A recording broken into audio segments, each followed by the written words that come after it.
Lesson 1. A private conversation. Last week, I went to the theatre. I had a very good seat. The play was very interesting. I did not enjoy it. A young man and a young woman were sitting behind me. They were talking loudly. I got very angry. I could not hear the actors. I turned round. I looked at the man and the woman angrily. They did not pay any attention. In the end, I could not bear it. I turned round again. I can't hear a word, I said angrily. It's none of your business, the young man said rudely. This is a private conversation.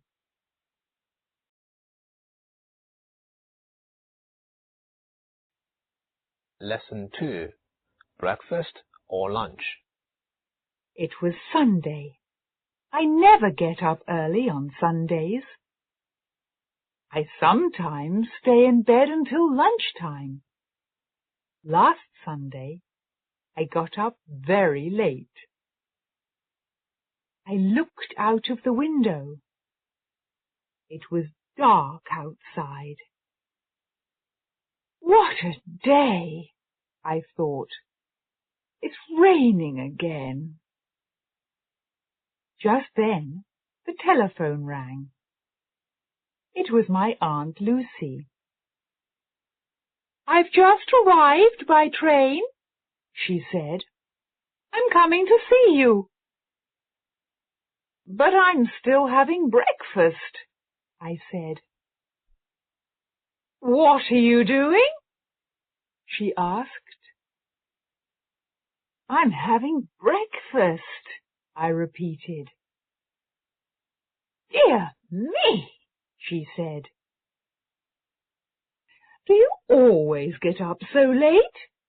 It's 1 o'clock. Lesson 11. One good turn deserves another.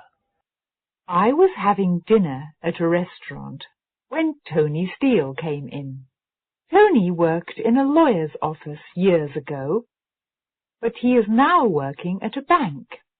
He gets a good salary, but he always borrows money from his friends and never pays it back. Tony saw me and came and sat at the same table. He has never borrowed money from me. While he was eating, I asked him to lend me £20. To my surprise, he gave me the money immediately. I have never borrowed any money from you, Tony said. So now you can pay for my dinner. Lesson 12. Goodbye and good luck. Our neighbour, Captain Charles Allison, will sail from Portsmouth tomorrow. We'll meet him at the harbour early in the morning. He will be in his small boat, Topsail. Topsail is a famous little boat. It has sailed across the Atlantic many times. Captain Allison will set out at 8 o'clock, so we'll have plenty of time. We'll see his boat, and then we'll say goodbye to him. He will be away for 2 months. We are very proud of him. He will take part in an important race across the Atlantic. Lesson 13. The Greenwood Boys. The Greenwood Boys are a group of pop singers. At present, they are visiting all parts of the country. They will be arriving here tomorrow. They will be coming by train, and most of the young people in the town will be meeting them at the station. Tomorrow evening they will be singing at the Workers' Club. The Greenwood Boys will be staying for 5 days. During this time they will give 5 performances. As usual, the police will have a difficult time. They will be trying to keep order. It is always the same on these occasions. Lesson 14. Do you speak English? I had an amusing experience last year. After I had left a small village in the south of France, I drove on to the next town. On the way, a young man waved to me. I stopped and he asked me for a lift. As soon as he had got into the car, I said good morning to him in French, and he replied in the same language.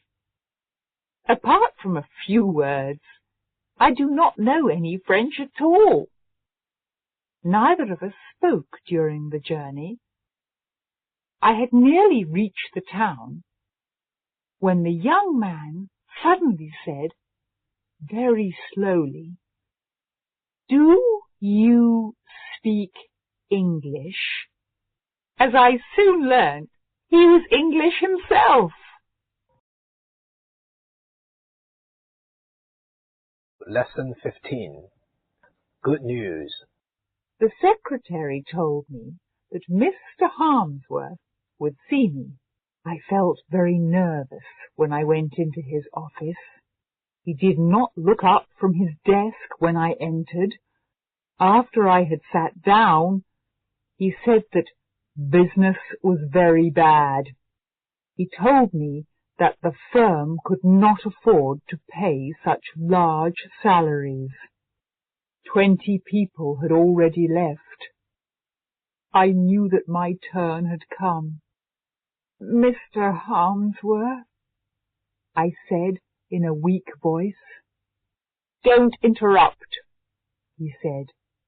Then he smiled and told me I would receive an extra £1,000 a year. Lesson 16. A polite request. If you park your car in the wrong place, a traffic policeman will soon find it. You will be very lucky if he lets you go without a ticket. However, this does not always happen. Traffic police are sometimes very polite. During a holiday in Sweden, I found this note on my car. "Sir, we welcome you to our city. This is a no parking area. You will enjoy your stay here if you pay attention to our street signs. This note is only a reminder. If you receive a request like this, you cannot fail to obey it." Lesson 17. Always young. My Aunt Jennifer is an actress. She must be at least 35 years old. In spite of this, she often appears on the stage as a young girl. Jennifer will have to take part in a new play soon. This time, she will be a girl of 17. In the play, she must appear in a bright red dress and long black stockings. Last year, in another play, she had to wear short socks and a bright orange-coloured dress. If anyone ever asks her how old she is, she always answers, "Darling, it must be terrible to be grown up." Lesson 18. He often does this. After I had had lunch at a village pub, I looked for my bag. I had left it on a chair beside the door, and now it wasn't there. As I was looking for it, the landlord came in. "Did you have a good meal?" he asked. "Yes, thank you," I answered. "But I can't pay the bill. I haven't got my bag." The landlord smiled and immediately went out. In a few minutes, he returned with my bag and gave it back to me. "I'm very sorry," he said. "My dog had taken it into the garden. He often does this." Lesson 19. Sold out. "The play may begin at any moment," I said. "It may have begun already," Susan answered. I hurried to the ticket office. "May I have 2 tickets, please?" I asked. "I'm sorry, we've sold out," the girl said. "What a pity," Susan exclaimed. Just then, a man hurried to the ticket office. "Can I return these 2 tickets?" he asked. "Certainly," the girl said. I went back to the ticket office at once. "Could I have those 2 tickets, please?" I asked. "Certainly," the girl said. "But they're for next Wednesday's performance. Do you still want them?" "I might as well have them," I said sadly. Lesson 20. One man in a boat. Fishing is my favorite sport. I often fish for hours without catching anything, but this does not worry me. Some fishermen are unlucky. Instead of catching fish, they catch old boots and rubbish. I am even less lucky. I never catch anything, not even old boots. After having spent whole mornings on the river, I always go home with an empty bag. "You must give up fishing," my friends say. "It's a waste of time." But they don't realize one important thing. I'm not really interested in fishing. I am only interested in sitting in a boat and doing nothing at all.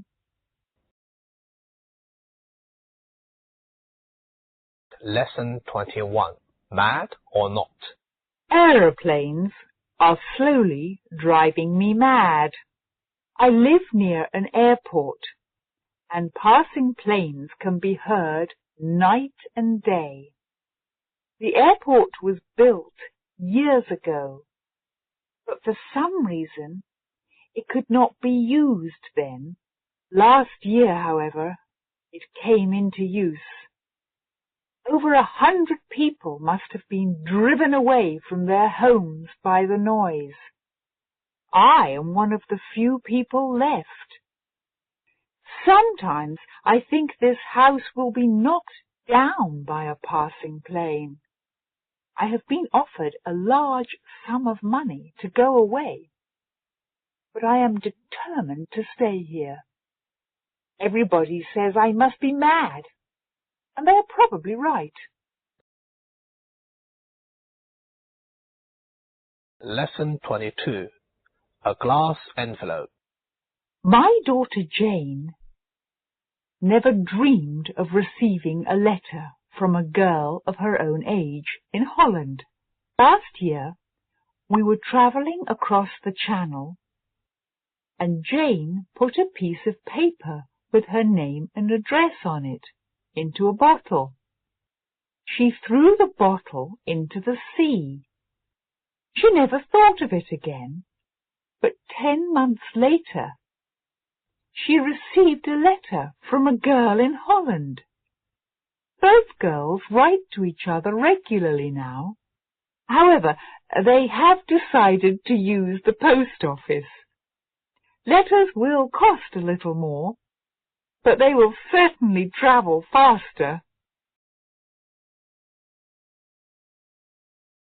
Lesson 23. A new house. I had a letter from my sister yesterday. She lives in Nigeria. In her letter, she said that she would come to England next year. If she comes, she will get a surprise. We are now living in a beautiful new house in the country. Work on it had begun before my sister left. The house was completed 5 months ago. In my letter, I told her that she could stay with us.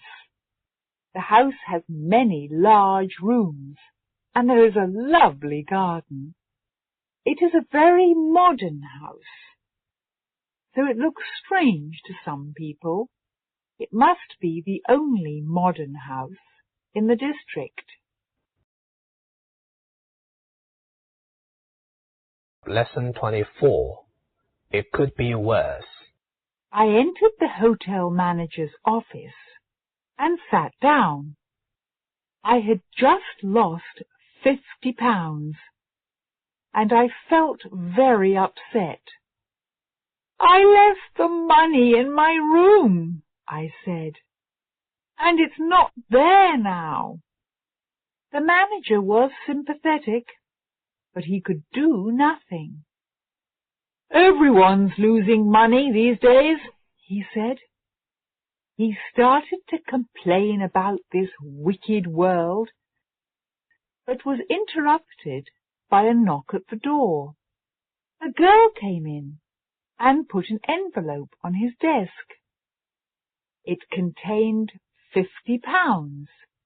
I found this outside this gentleman's room, she said.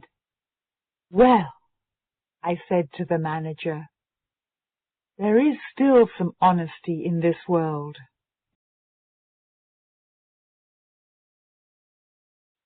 Lesson 25. Do the English speak English? I arrived in London at last. The railway station was big, black, and dark. I did not know the way to my hotel, so I asked a porter. I not only spoke English very carefully, but very clearly as well. The porter, however, could not understand me. I repeated my question several times, and at last he understood. He answered me, but he spoke neither slowly nor clearly. I am a foreigner, I said. Then he spoke slowly, but I could not understand him. My teacher never spoke English like that. The porter and I looked at each other and smiled. Then he said something, and I understood it. You'll soon learn English, he said. I wonder. In England, each person speaks a different language. The English understand each other, but I don't understand them. Do they speak English? Lesson 26. The best art critics. I am an art student, and I paint a lot of pictures. Many people pretend that they understand modern art. They always tell you what a picture is about. Of course, many pictures are not about anything. They are just pretty patterns. We like them in the same way that we like pretty curtain material. I think that young children often appreciate modern pictures better than anyone else. They notice more. My sister is only 7, but she always tells me whether my pictures are good or not. She came into my room yesterday. "What are you doing?" she asked. "I'm hanging this picture on the wall," I answered. "It's a new one. Do you like it?" She looked at it critically for a moment. "It's all right," she said.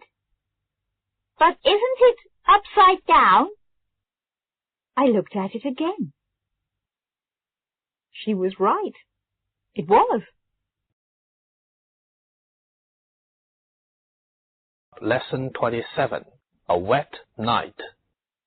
Late in the afternoon, the boys put up their tent in the middle of a field. As soon as this was done, they cooked a meal over an open fire. They were all hungry, and the food smelled good.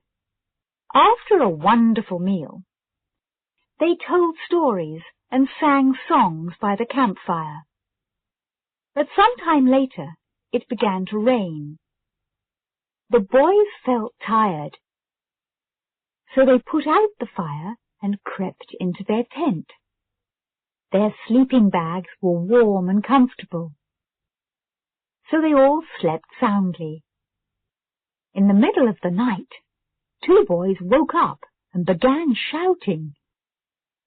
The tent was full of water. They all leapt out of their sleeping bags and hurried outside. It was raining heavily, and they found that a stream had formed in the field. The stream wound its way across the field and then flowed right under their tent. Lesson 28. No parking. Jasper White is one of those rare people who believes in ancient myths. He has just bought a new house in the city, but ever since he moved in, he has had trouble with cars and their owners. When he returns home at night, he always finds that someone has parked a car outside his gate. Because of this, he has not been able to get his own car into his garage even once. Jasper has put up no parking signs outside his gate, but these have not had any effect. Now he has put an ugly stone head over the gate. It is one of the ugliest faces I have ever seen.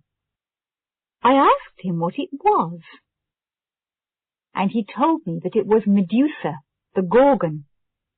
Jasper hopes that she will turn cars and their owners to stone. But none of them has been turned to stone yet.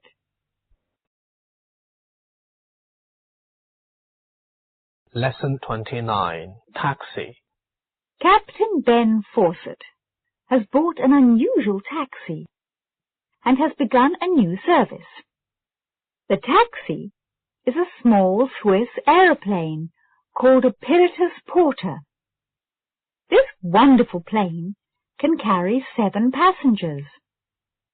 The most surprising thing about it, however, is that it can land anywhere, on snow, water, or even on a ploughed field. Captain Fawcett's first passenger was a doctor who flew from Birmingham to a lonely village in the Welsh mountains. Since then, Captain Fawcett has flown passengers to many unusual places. Once he landed on the roof of a block of flats, and on another occasion he landed in a deserted car park.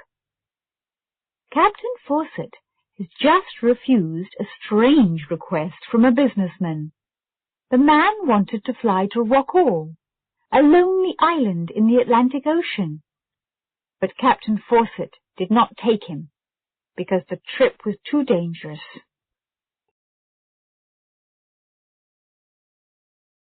Lesson 30. Football or polo? The Whale is a small river that cuts across the park near my home. I like sitting by the Whale on fine afternoons. It was warm last Sunday, so I went and sat on the riverbank as usual. Some children were playing games on the bank, and there were some people rowing on the river. Suddenly, one of the children kicked a ball very hard, and it went towards a passing boat. Some people on the bank called out to the man in the boat, but he did not hear them. The ball struck him so hard that he nearly fell into the water. I turned to look at the children, but there weren't any in sight. They had all run away. The man laughed when he realized what had happened. He called out to the children and threw the ball back to the bank.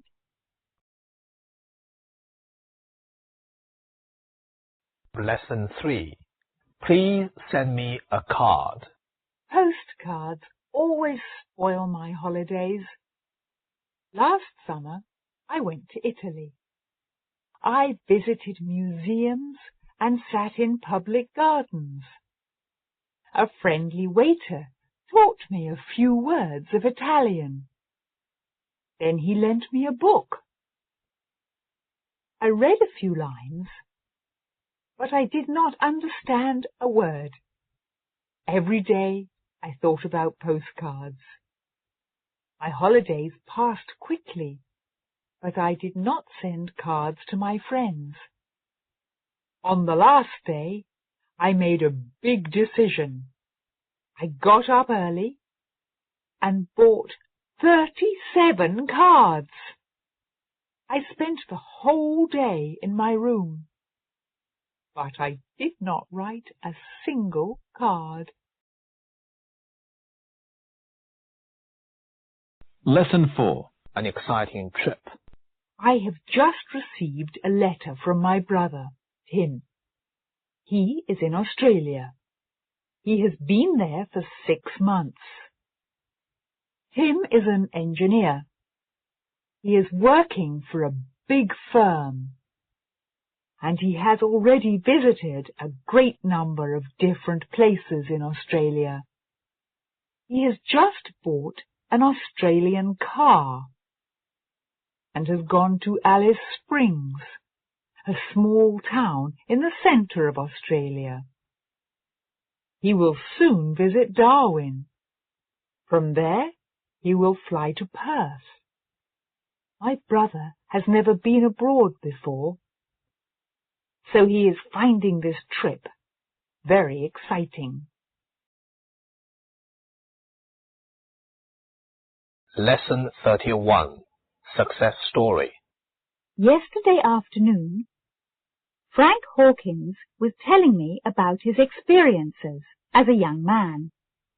Before he retired, Frank was the head of a very large business company, but as a boy, he used to work in a small shop. It was his job to repair bicycles, and at that time, he used to work 14 hours a day. He saved money for years, and in 1958, he bought a small workshop of his own. In his 20s, Frank used to make spare parts for aeroplanes. At that time, he had 2 helpers. In a few years, the small workshop had become a large factory, which employed 728 people. Frank smiled when he remembered his hard early years and the long road to success. He was still smiling when the door opened and his wife came in. She wanted him to repair their grandson's bicycle. Lesson 32. Shopping Made Easy. People are not so honest as they once were.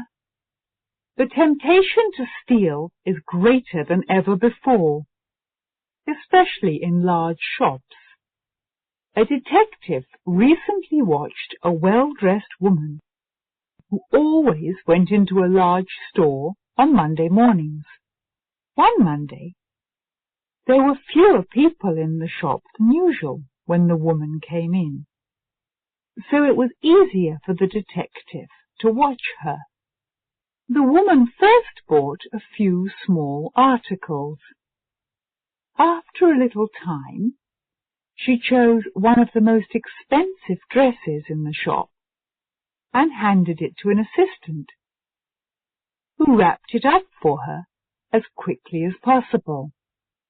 Then the woman simply took the parcel and walked out of the shop without paying. When she was arrested, the detective found out that the shop assistant was her daughter.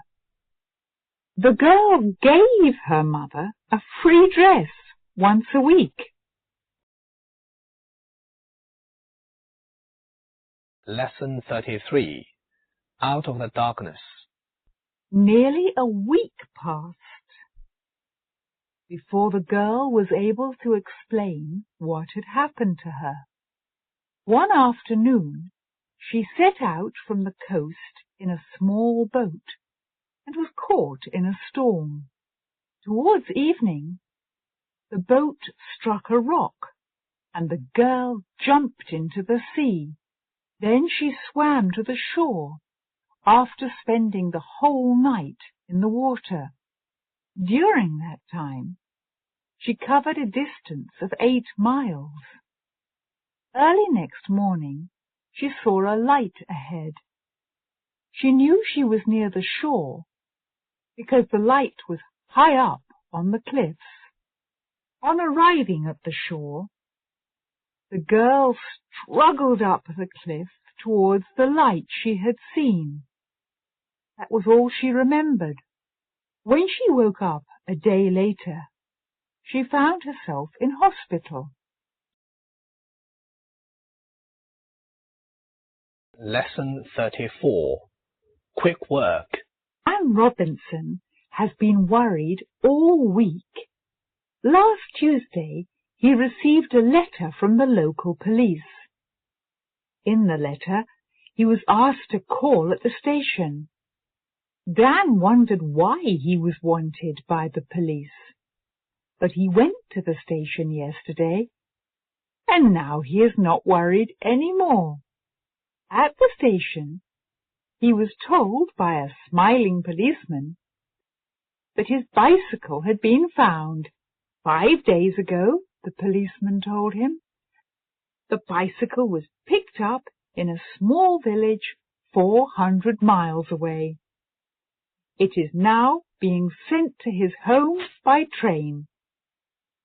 Dan was most surprised when he heard the news. He was amused, too, because he never expected the bicycle to be found. It was stolen 20 years ago, when Dan was a boy of 15. Lesson 35. Stop thief. Roy Trenton used to drive a taxi. A short while ago, however, he became a bus driver, and he has not regretted it. He is finding his new work far more exciting.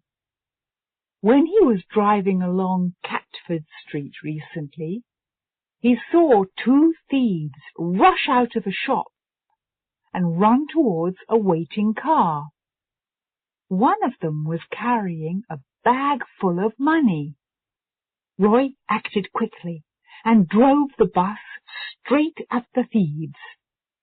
The one with the money got such a fright that he dropped the bag. As the thieves were trying to get away in their car, Roy drove his bus into the back of it. While the battered car was moving away, Roy stopped his bus and telephoned the police. The thieves' car was badly damaged and easy to recognize. Shortly afterwards, the police stopped the car. Both men were arrested.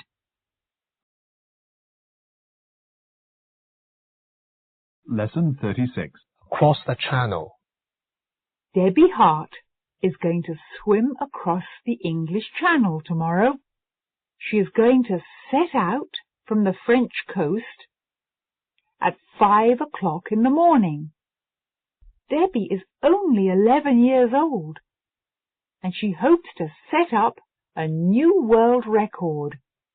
She is a strong swimmer, and many people feel that she is sure to succeed.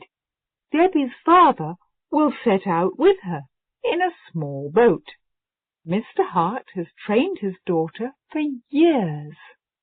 Tomorrow he will be watching her anxiously as she swims the long distance to England. Debbie intends to take short rests every 2 hours. She will have something to drink, but she will not eat any solid food. Most of Debbie's school friends will be waiting for her on the English coast. Among them will be Debbie's mother, who swam the channel herself when she was a girl. Lesson 37. Preparation for the Olympic Games. The Olympic Games will be held in our country in 4 years' time. As a great many people will be visiting the country, the government will be building new hotels, an immense stadium, and a new Olympic standard swimming pool. They will also be building new roads and a special railway line. The Games will be held just outside the capital, and the whole area will be called Olympic City. Workers will have completed the new roads by the end of this year.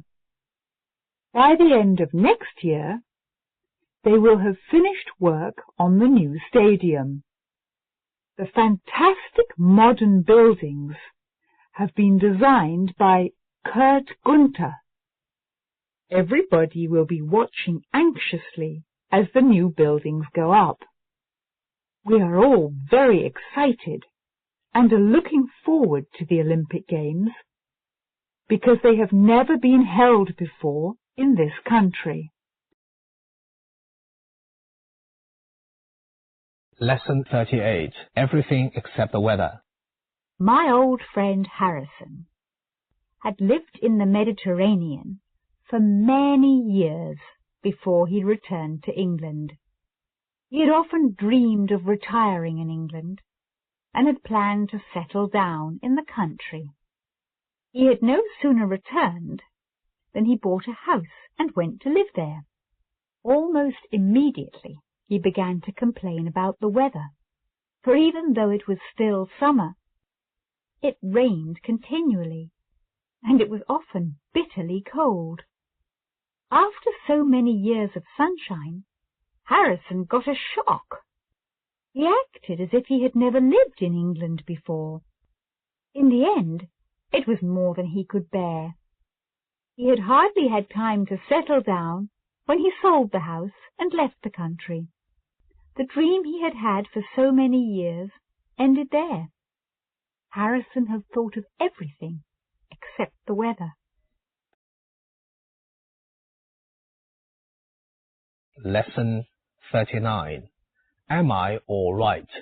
While John Gilbert was in hospital, he asked his doctor to tell him whether his operation had been successful, but the doctor refused to do so.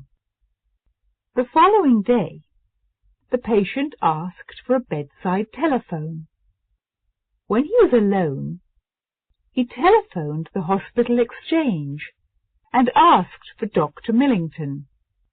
When the doctor answered the phone, Mr. Gilbert said he was inquiring about a certain patient, a Mr. John Gilbert.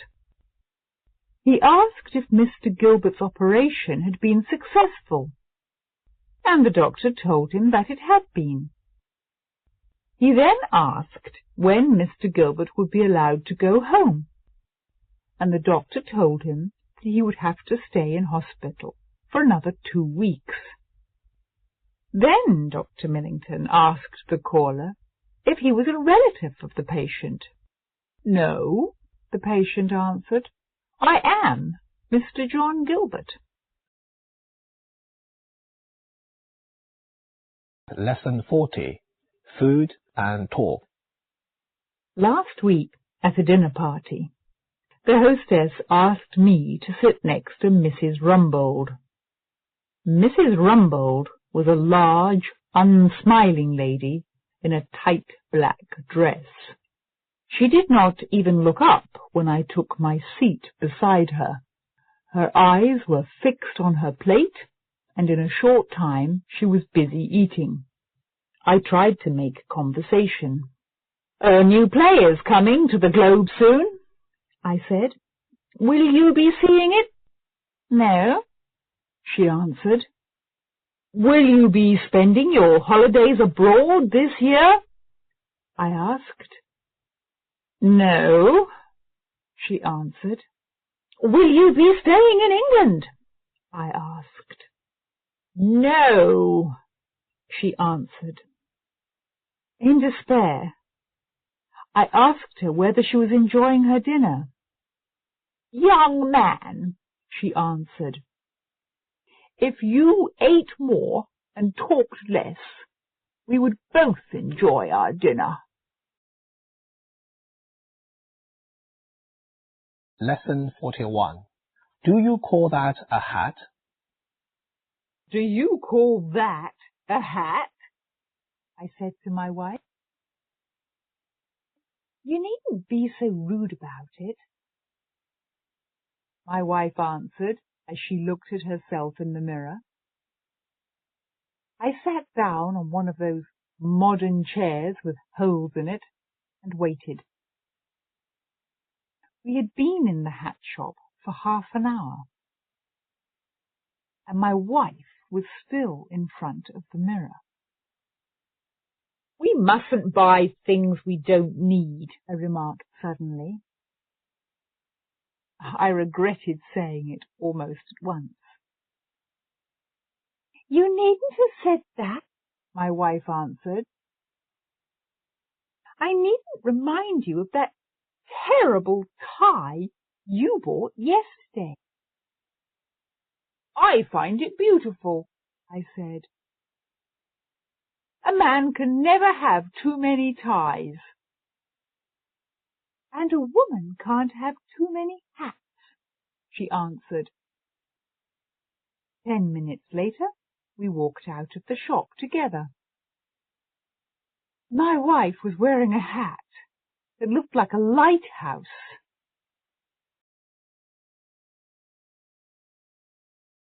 Lesson 42. Not very musical. As we had had a long walk through one of the markets of Old Delhi, we stopped at a square to have a rest. After a time, we noticed a snake charmer with 2 large baskets at the other side of the square.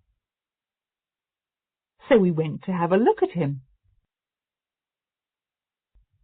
As soon as he saw us, he picked up a long pipe which was covered with coins and opened one of the baskets. When he began to play a tune, we had our first glimpse of the snake. It rose out of the basket and began to follow the movements of the pipe. We were very much surprised when the snake charmer suddenly began to play jazz and modern pop songs. The snake, however, continued to dance slowly. It obviously could not tell the difference between Indian music in jazz. Lesson 43. Over the South Pole. In 1929, 3 years after his flight over the North Pole, the American explorer R.E. Byrd successfully flew over the South Pole for the first time. Though at first Byrd and his men were able to take a great many photographs of the mountains that lay below, they soon ran into serious trouble. At one point, it seemed certain that their plane would crash. It could only get over the mountains if it rose to 10,000 feet. Byrd at once ordered his men to throw out 2 heavy food sacks. The plane was then able to rise, and it cleared the mountains by 400 feet. Byrd now knew that he would be able to reach the South Pole, which was 300 miles away, for there were no more mountains in sight. The aircraft was able to fly over the endless white plains without difficulty.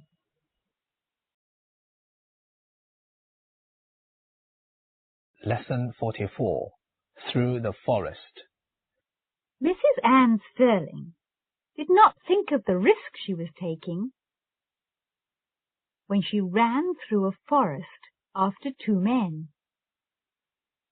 They had rushed up to her while she was having a picnic at the edge of a forest with her children, and tried to steal her handbag. In the struggle, the strap broke, and with the bag in their possession, both men started running through the trees.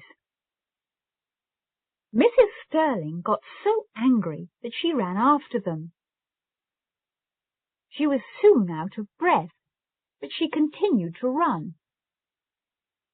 When she caught up with them, she saw that they had sat down and were going through the contents of the bag. So she ran straight at them. The men got such a fright that they dropped the bag and ran away. "The strap needs mending," said Mrs. Sterling later, "but they did not steal anything."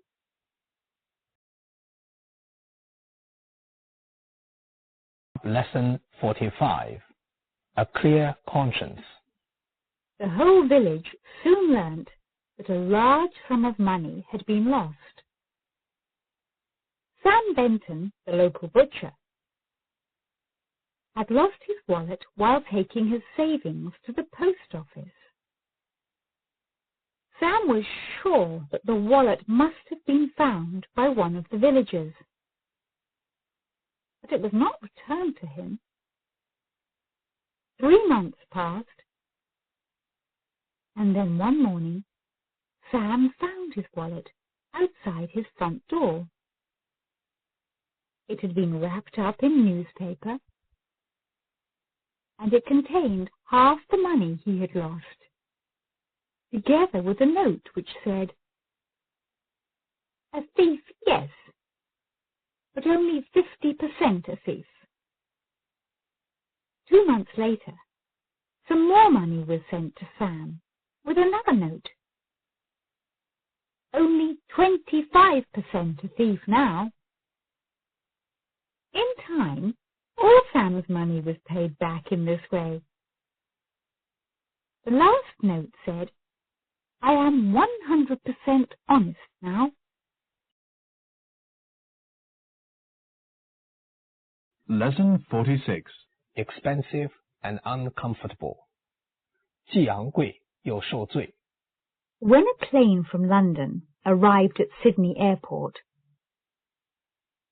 workers began to unload a number of wooden boxes which contained clothing.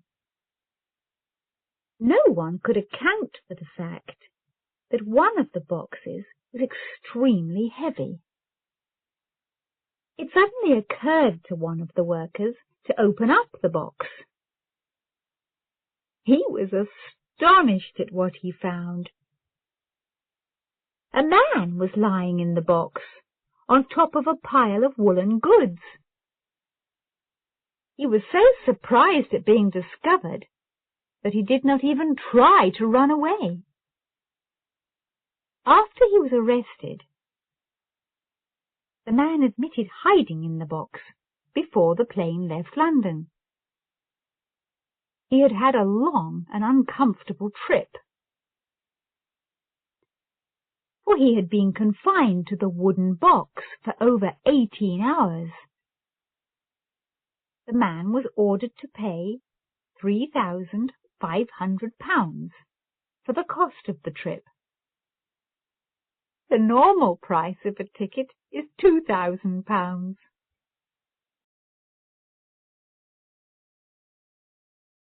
Lesson 47. A thirsty ghost. A public house, which was recently bought by Mr. Ian Thompson, is up for sale. Mr. Thompson is going to sell it because it is haunted. He told me that he could not go to sleep one night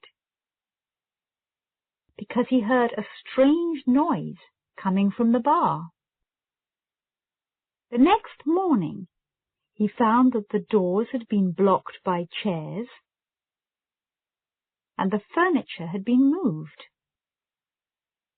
Though Mr. Thompson had turned the lights off before he went to bed, they were on in the morning.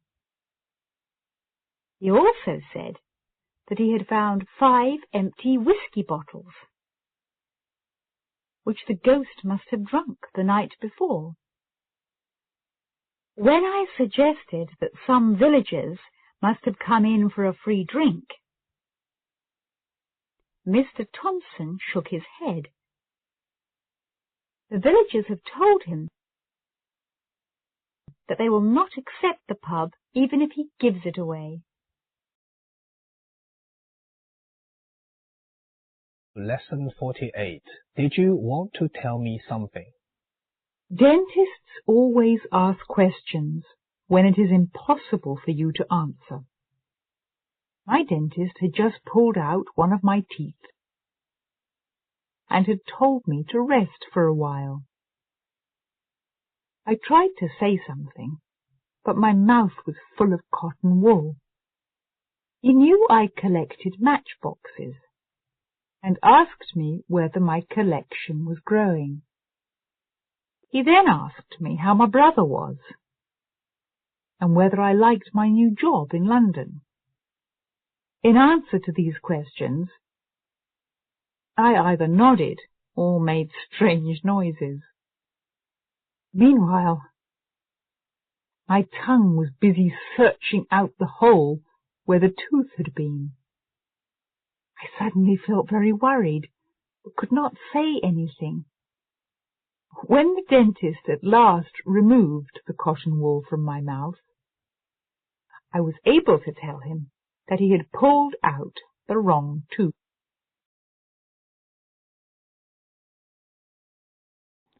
Lesson 49. The end of a dream. Tired of sleeping on the floor, a young man in Tehran saved up for years to buy a real bed. For the first time in his life, he became the proud owner of a bed which had springs and a mattress. Because the weather was very hot, he carried the bed onto the roof of his house. He slept very well for the first 2 nights, but on the 3rd night a storm blew up. A gust of wind swept the bed off the roof and sent it crashing into the courtyard below. The young man did not wake up until the bed had struck the ground. Although the bed was smashed to pieces, the man was miraculously unhurt. When he woke up, he was still on the mattress. Glancing at the bits of wood and metal that lay around him, the man sadly picked up the mattress and carried it into his house. After he had put it on the floor, he promptly went to sleep again. Lesson 50. Taken for a ride. I love travelling in the country, but I don't like losing my way. I went on an excursion recently, but my trip took me longer than I expected. I'm going to Woodford Green, I said to the conductor as I got on the bus. But I don't know where it is. I'll tell you where to get off, answered the conductor. I sat in the front of the bus to get a good view of the countryside. After some time, the bus stopped. Looking round, I realized with a shock that I was the only passenger left on the bus. You'll have to get off here, the conductor said. This is as far as we go. Is this Woodford Green? I asked. Oh dear, said the conductor suddenly. I forgot to put you off. It doesn't matter, I said. I'll get off here. We're going back now, said the conductor. Well, in that case, I prefer to stay on the bus, I answered.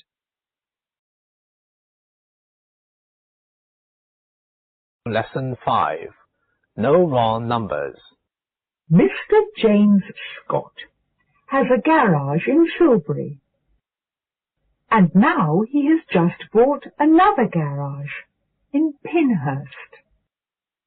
Pinhurst is only 5 miles from Silbury, but Mr. Scott cannot get a telephone for his new garage. So he has just bought 12 pigeons. Yesterday, a pigeon carried the first message from Pinhurst to Silbury. The bird covered the distance in 3 minutes. Up to now, Mr. Scott has sent a great many requests for spare parts and other urgent messages from one garage to the other.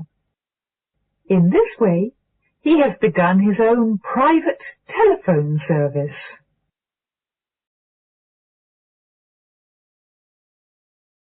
Lesson 6. Percy Buttons. I have just moved to a house in Bridge Street. Yesterday, a beggar knocked at my door. He asked me for a meal and a glass of beer. In return for this, the beggar stood on his head and sang songs. I gave him a meal. He ate the food and drank the beer. Then he put a piece of cheese in his pocket and went away. Later, a neighbour told me about him. Everybody knows him. His name is Percy Buttons. He calls at every house in the street once a month, and always asks for a meal and a glass of beer. Lesson 51. Reward for virtue. My friend Hugh has always been fat, but things got so bad recently that he decided to go on a diet. He began his diet a week ago First of all, he wrote out a long list of all the foods which were forbidden. The list included most of the things Hugh loves: butter, potatoes, rice, beer, milk, chocolate, and sweets. Yesterday, I paid him a visit. I rang the bell and was not surprised to see that Hugh was still as fat as ever. He led me into his room and hurriedly hid a large parcel under his desk. It was obvious that he was very embarrassed. When I asked him what he was doing, he smiled guiltily and then put the parcel on the desk. He explained that his diet was so strict that he had to reward himself occasionally. Then he showed me the contents of the parcel. It contained 5 large bars of chocolate and 3 bags of sweets.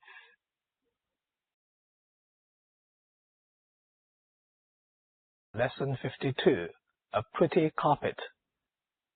We have just moved into a new house, and I have been working hard all morning. I have been trying to get my new room in order. This has not been easy, because I own over 1,000 books. To make matters worse, the room is rather small, so I have temporarily put my books on the floor. At the moment, they cover every inch of floor space, and I actually have to walk on them to get in or out of the room. A short while ago, my sister helped me to carry one of my old bookcases up the stairs. She went into my room and got a big surprise when she saw all those books on the floor. "This is the prettiest carpet I have ever seen," she said.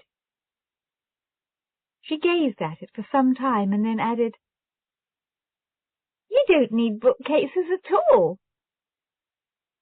You can sit here in your spare time and read the carpet."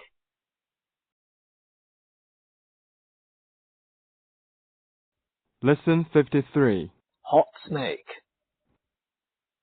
At last, firemen have put out a big forest fire in California. Since then, they have been trying to find out how the fire began. Forest fires are often caused by broken glass or by cigarette ends, which people carelessly throw away. Yesterday, the firemen examined the ground carefully, but were not able to find any broken glass. They were also quite sure that a cigarette end did not start the fire. This morning, however, a fireman accidentally discovered the cause. He noticed the remains of a snake, which was wound round the electric wires of a 16,000-volt power line. In this way, he was able to solve the mystery. The explanation was simple, but very unusual. A bird had snatched up the snake from the ground and then dropped it onto the wires. The snake then wound itself round the wires. When it did so, it sent sparks down to the ground, and these immediately started a fire.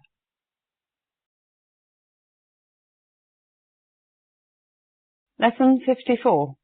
Instinct or cleverness. Sticky fingers. After breakfast, I sent the children to school and then I went to the shops. It was still early when I returned home.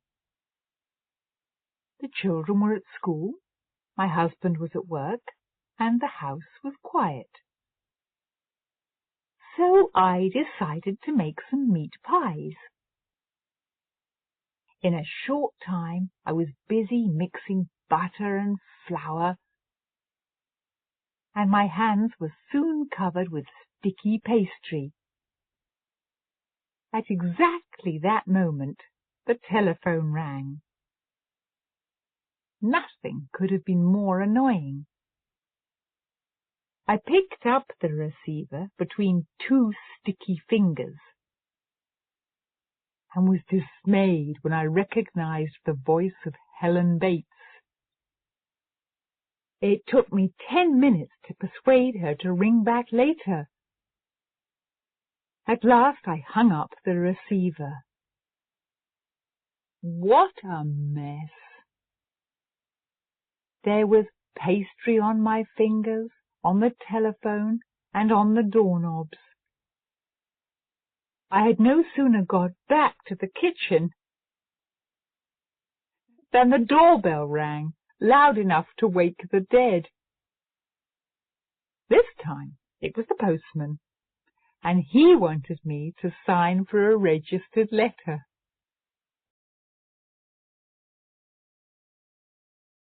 Lesson 55. Not a gold mine. Dreams of finding lost treasure almost came true recently. A new machine called the revealer has been invented, and it has been used to detect gold which has been buried in the ground. The machine was used in a cave near the seashore, where, it is said, pirates used to hide gold.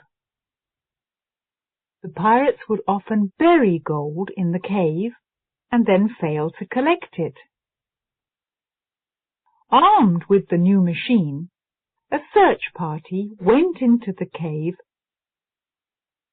hoping to find buried treasure.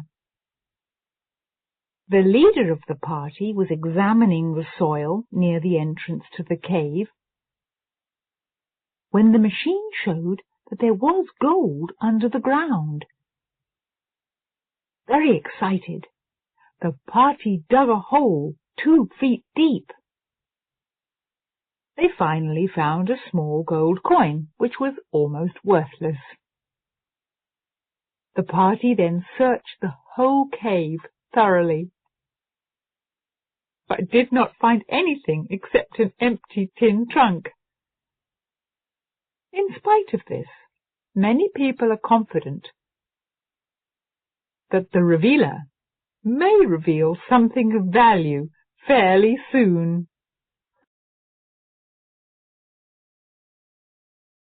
Lesson 56. Faster than sound. Once a year, a race is held for old cars. A lot of cars entered for this race last year, and there was a great deal of excitement just before it began. One of the most handsome cars was a Rolls-Royce Silver Ghost.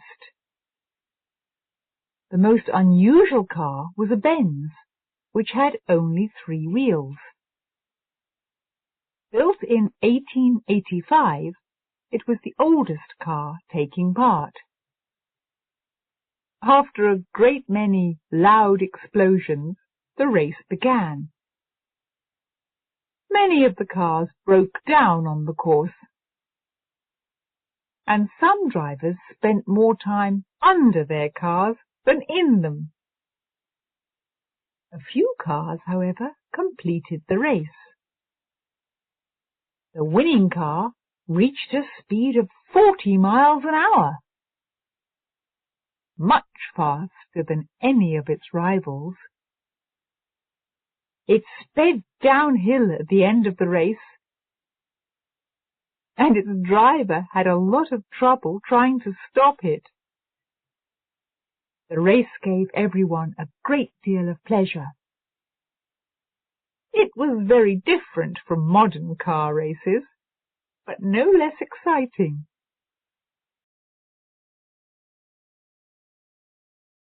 Lesson 57. Can I help you, madam? A woman in jeans stood at the window of an expensive shop. Though she hesitated for a moment, she finally went in and asked to see a dress that was in the window. The assistant who served her did not like the way she was dressed. Glancing at her scornfully, he told her that the dress was sold. The woman walked out of the shop angrily and decided to punish the assistant next day. She returned to the shop the following morning dressed in a fur coat, with a handbag in one hand and a long umbrella in the other. After seeking out the rude assistant, she asked for the same dress. Not realizing who she was, the assistant was eager to serve her this time. With great difficulty, he climbed into the shop window to get the dress. As soon as she saw it, the woman said she did not like it. She enjoyed herself making the assistant bring almost everything in the window, before finally buying the dress she had first asked for.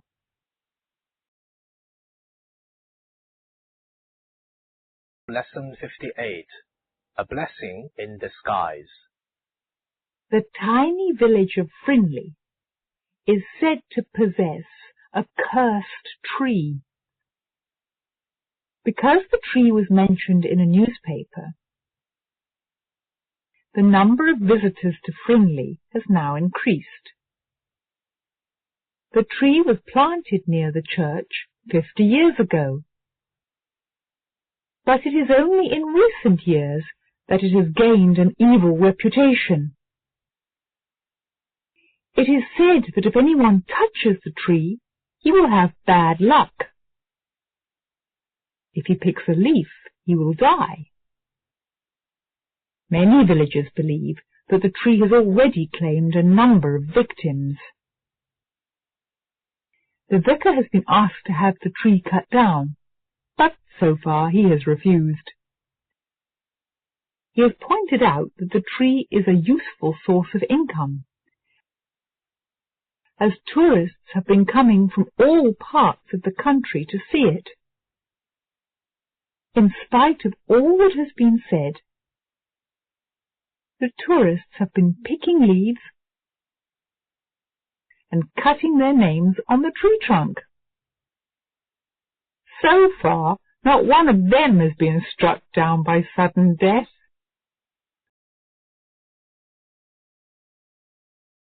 Lesson 59. In or out. Our dog Rex used to sit outside our front gate and bark. Every time he wanted to come into the garden, he would bark until someone opened the gate. As the neighbours complained of the noise, my husband spent weeks training him to press his paw on the latch to let himself in. Rex soon became an expert at opening the gate. However, when I was going out shopping last week, I noticed him in the garden near the gate. This time he was barking so that someone would let him out. Since then, he has developed another bad habit. As soon as he opens the gate from outside, he comes into the garden and waits until the gate shuts. Then he sits and barks until someone lets him out. After this, he immediately lets himself in and begins barking again. Yesterday, my husband removed the gate, and Rex got so annoyed we have not seen him since.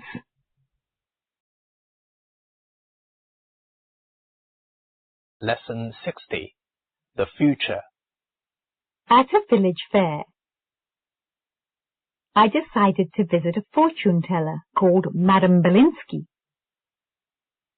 I went into her tent and she told me to sit down. After I had given her some money, she looked into a crystal ball and said, "A relation of yours is coming to see you. She will be arriving this evening and intends to stay for a few days. The moment you leave this tent, you will get a big surprise. A woman you know well will rush towards you. She will speak to you, and then she will lead you away from this place. That is all." As soon as I went outside, I forgot all about Madame Belinsky, because my wife hurried towards me. "Where have you been hiding?" she asked impatiently. "Your sister will be here in less than an hour, and we must be at the station to meet her. We are late already." As she walked away, I followed her out of the fair.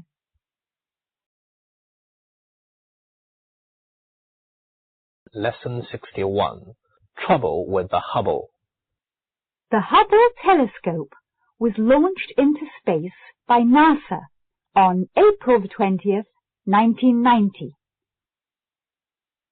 at a cost of over $1 billion. Right from the start, there was trouble with the Hubble. The pictures it sent us were very disappointing, because its main mirror was faulty. NASA is now going to put the telescope right, so it will soon be sending up 4 astronauts to repair it. The shuttle Endeavour will be taking the astronauts to the Hubble. A robot arm from the Endeavour will grab the telescope and hold it while the astronauts make the necessary repairs. Of course, the Hubble is above the Earth's atmosphere, so it will soon be sending us the clearest pictures of the stars and distant galaxies that we have ever seen. The Hubble will tell us a great deal about the age and size of the universe. By the time you read this, the Hubble's eagle eye will have sent us thousands and thousands of wonderful pictures.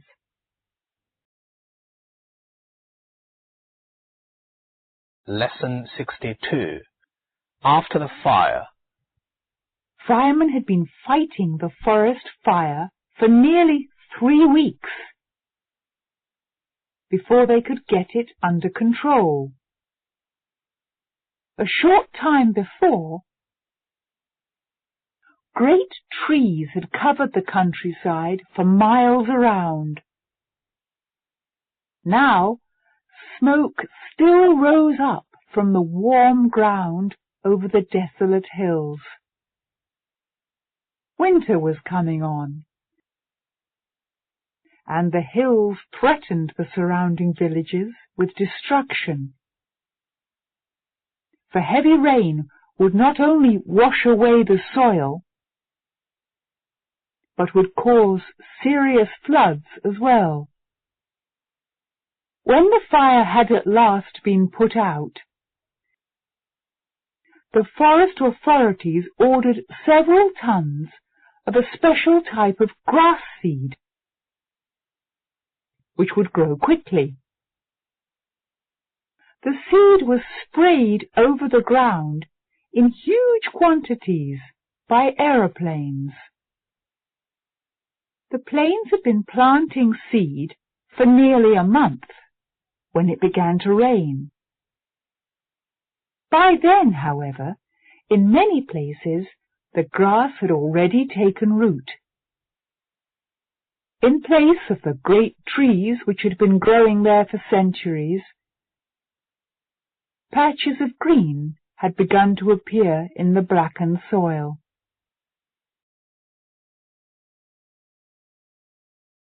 Lesson 63. She was not amused. Jeremy Hampden has a large circle of friends and is very popular at parties. Everybody admires him for his great sense of humour.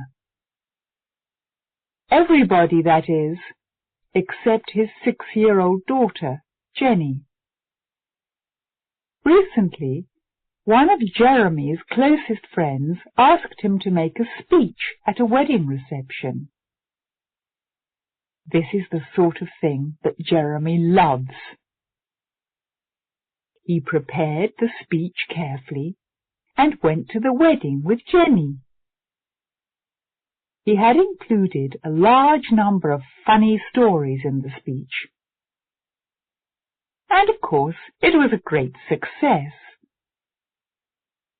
As soon as he had finished, Jenny told him she wanted to go home. Jeremy was a little disappointed by this, but he did as his daughter asked. On the way home, he asked Jenny if she had enjoyed the speech. To his surprise, she said she hadn't. Jeremy asked her why this was so, and she told him that she did not like to see so many people laughing at him.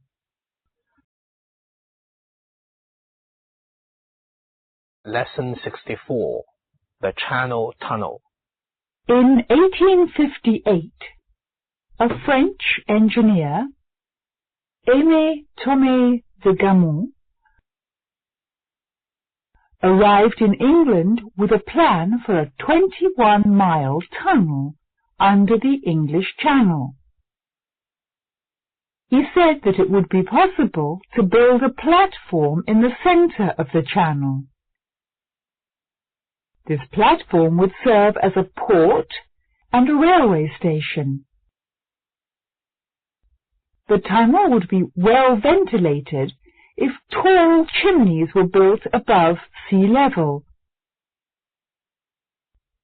In 1860, a better plan was put forward by an Englishman, William Lowe. He suggested that a double railway tunnel should be built. This would solve the problem of ventilation. For if a train entered this tunnel, it would draw in fresh air behind it. 42 years later, a tunnel was actually begun. If, at the time, the British had not feared invasion, it would have been completed. The world had to wait almost another 100 years for the Channel Tunnel. It was officially opened on March the 7th, 1994, finally connecting Britain to the European continent.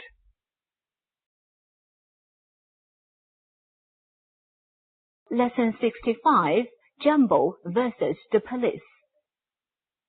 Last Christmas, the circus owner, Jimmy Gates, decided to take some presents to a children's hospital. Dressed up as Father Christmas and accompanied by a guard of honor of 6 pretty girls, he set off down the main street of the city riding a baby elephant called Jumbo. He should have known that the police would never allow this sort of thing. A policeman approached Jimmy and told him he ought to have gone along a side street, as Jumbo was holding up the traffic. Though Jimmy agreed to go at once, Jumbo refused to move. 15 policemen had to push very hard to get him off the main street. The police had a difficult time, but they were most amused.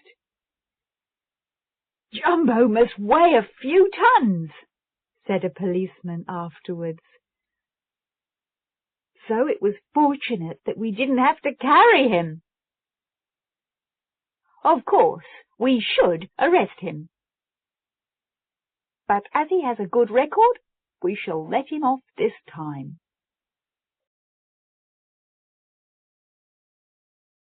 Lesson 66. Sweet as honey. In 1963, a Lancaster bomber crashed on Wallis Island,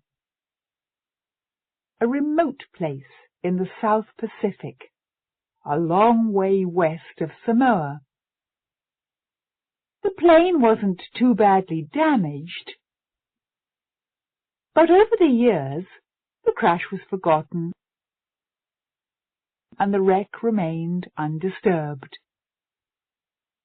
Then in 1989, 26 years after the crash, the plane was accidentally rediscovered in an aerial survey of the island. By this time, a Lancaster bomber in reasonable condition was rare and worth rescuing. The French authorities had the plane packaged and moved in parts back to France. Now a group of enthusiasts are going to have the plane restored. It has 4 Rolls-Royce Merlin engines, but the group will need to have only 3 of them rebuilt. Imagine their surprise and delight when they broke open the packing cases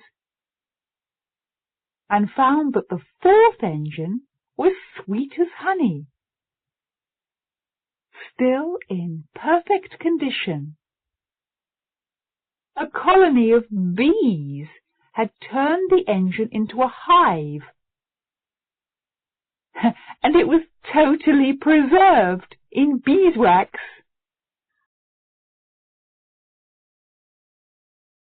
Lesson 67. Volcanoes. Harun Kaziev, the Polish scientist, has spent his lifetime studying active volcanoes and deep caves in all parts of the world. In 1948, he went to Lake Kivu in the Congo to observe a new volcano, which he later named Kituro. Kaziev was able to set up his camp very close to the volcano while it was erupting violently. Though he managed to take a number of brilliant photographs, he could not stay near the volcano for very long. He noticed that a river of liquid rock was coming towards him. It threatened to surround him completely. But Kaziev managed to escape just in time.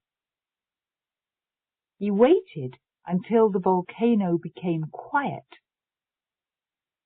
and he was able to return 2 days later. This time, he managed to climb into the mouth of Kituro, so that he could take photographs and measure temperatures.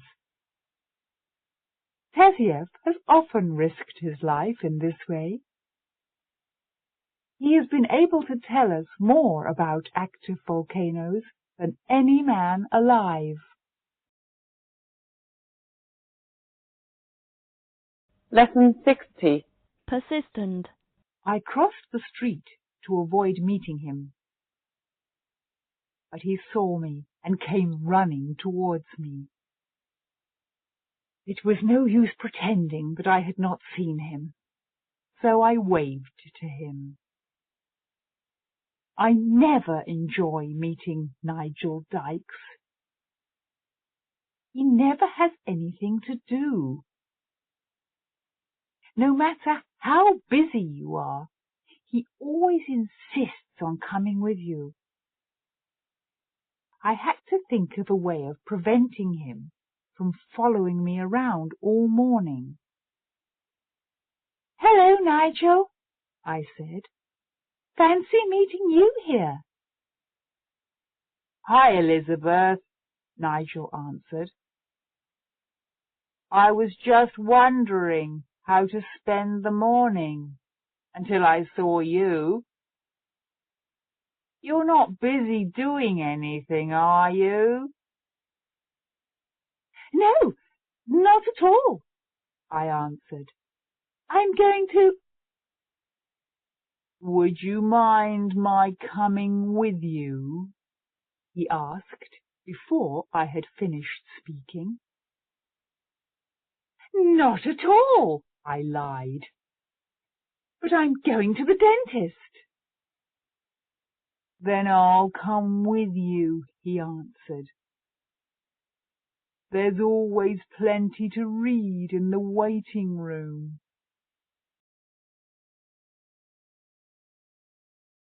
Lesson 69.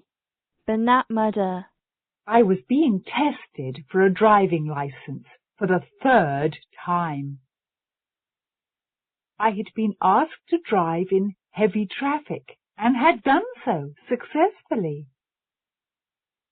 After having been instructed to drive out of town, I began to acquire confidence. Sure that I had passed, I was almost beginning to enjoy my test. The examiner must have been pleased with my performance, for he smiled and said, "Just one more thing, Mr. Eames.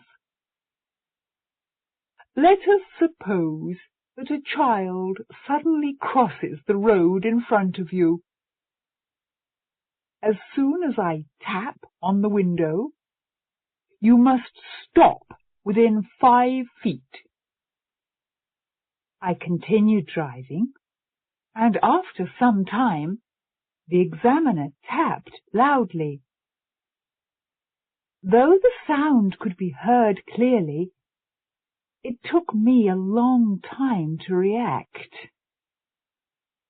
I suddenly pressed the brake pedal hard, and we were both thrown forward. The examiner looked at me sadly. "Mr. Eames," he said in a mournful voice, "you have just killed that child."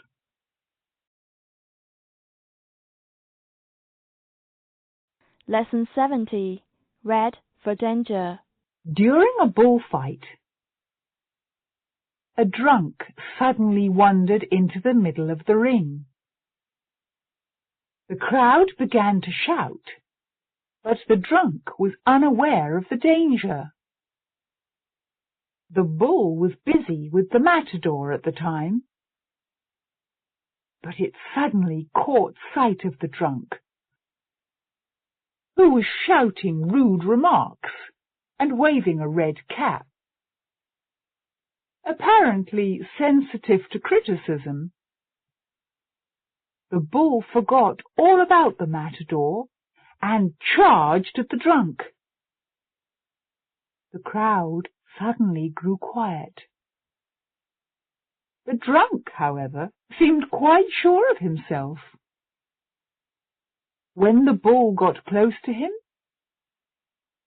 he clumsily stepped aside to let it pass. The crowd broke into cheers, and the drunk bowed. By this time, however, 3 men had come into the ring, and they quickly dragged the drunk to safety. Even the bull seemed to feel sorry for him, for it looked on sympathetically until the drunk was out of the way, before once more turning its attention to the matador.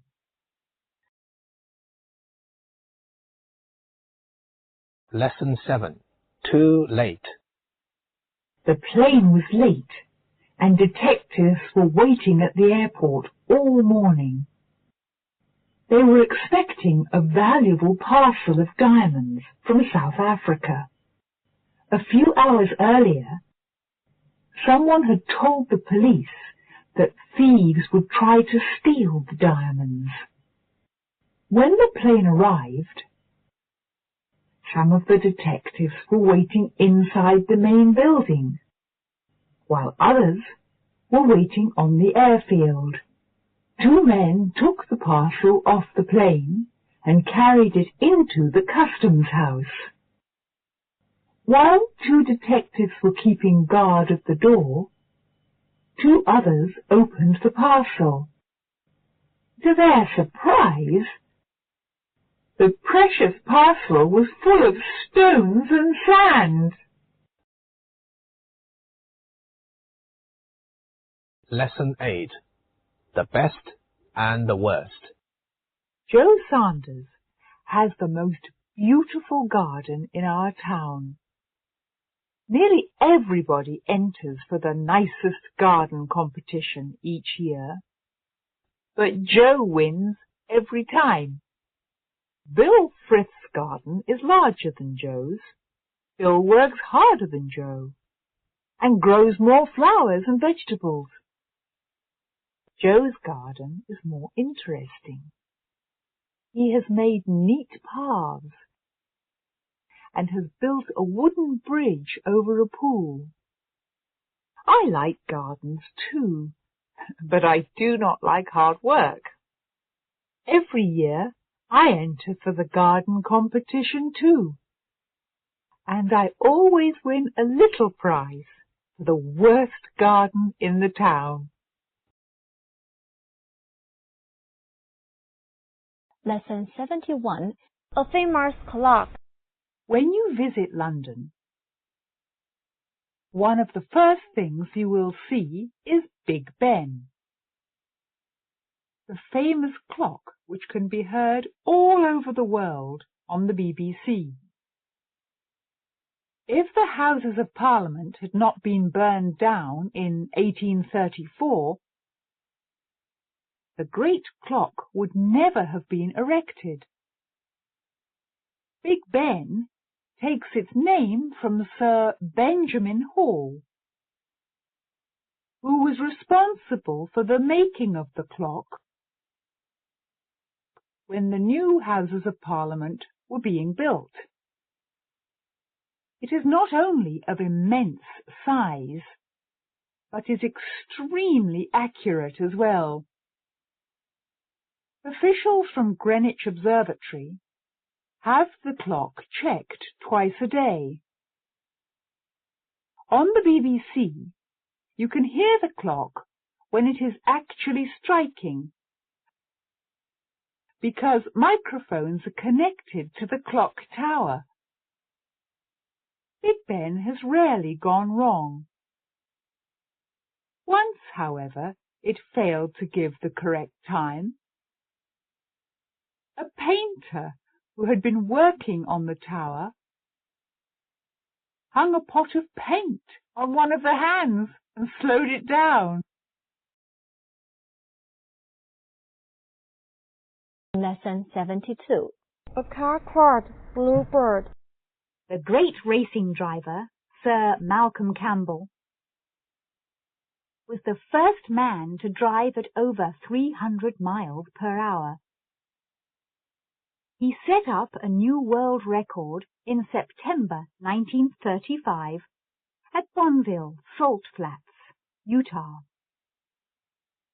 Bluebird, the car he was driving, had been specially built for him. It was over 30 feet in length and had a 2,500 horsepower engine.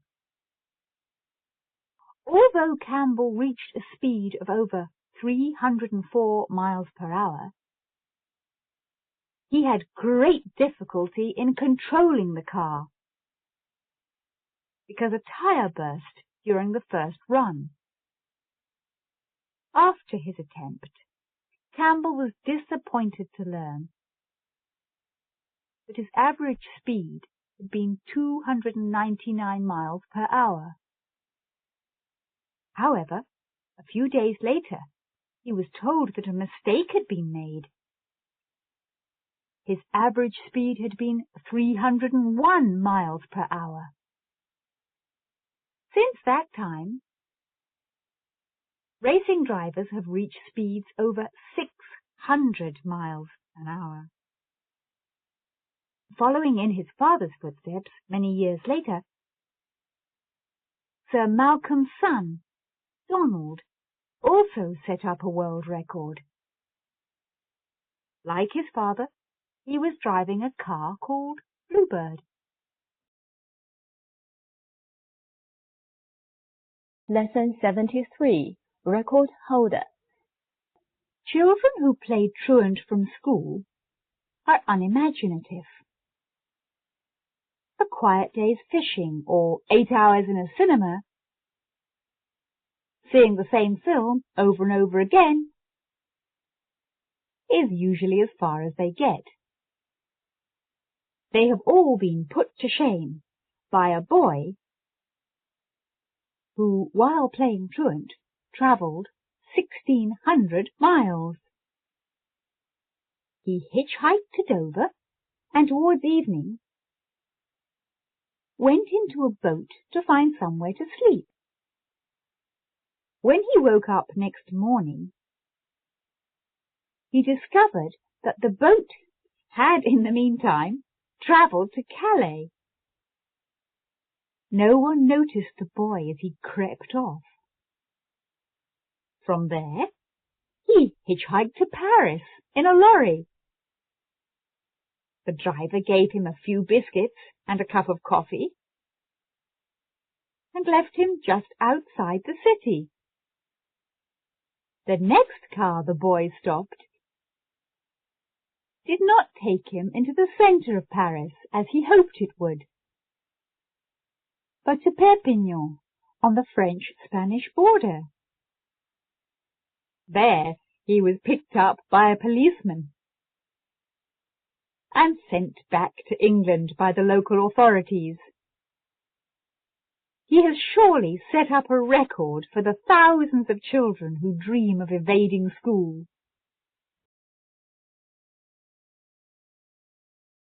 Lesson 74, Out of the Limelight. An ancient bus stopped by a dry riverbed, and a party of famous actors and actresses got off. Dressed in dark glasses and old clothes, they had taken special precautions so that no one should recognize them. But as they soon discovered, disguises can sometimes be too perfect. "This is a wonderful place for a picnic," said Gloria Gleam. "It couldn't be better, Gloria," Brinkley Mears agreed. "No newspaper men, no film fans. Why don't we come more often?" Meanwhile, two other actors, Rockwall Slinger and Merlin Greaves, had carried 2 large food baskets to a shady spot under some trees. When they had all made themselves comfortable, a stranger appeared. He looked very angry. "Now you get out of here, all of you," he shouted. "I'm sheriff here. Do you see that notice? It says, 'No camping,' in case you can't read." "Look, Sheriff," said Rockwall. "Don't be too hard on us. I'm Rockwall Slinger, and this is Merlin Greaves." "Oh, is it?" said the sheriff with a sneer. "Well, I'm Brinkley Mears, and my other name is Gloria Gleam. Now you get out of here, fast."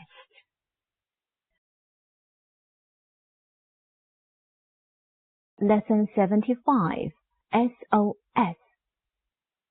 When a light passenger plane flew off course some time ago, it crashed in the mountains and its pilot was killed. The only passengers, a young woman and her 2 baby daughters, were unhurt.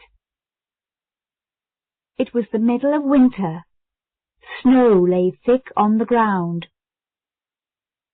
The woman knew that the nearest village was miles away. When it grew dark, she turned a suitcase into a bed and put the children inside it, covering them with all the clothes she could find. During the night, it got terribly cold. The woman kept as near as she could to the children, and even tried to get into the case herself, but it was too small. Early next morning, she heard planes passing overhead, and wondered how she could send a signal. Then she had an idea. She stamped out the letters SOS in the snow. Fortunately, a pilot saw the signal and sent a message by radio to the nearest town. It was not long before a helicopter arrived on the scene to rescue the survivors of the plane crash.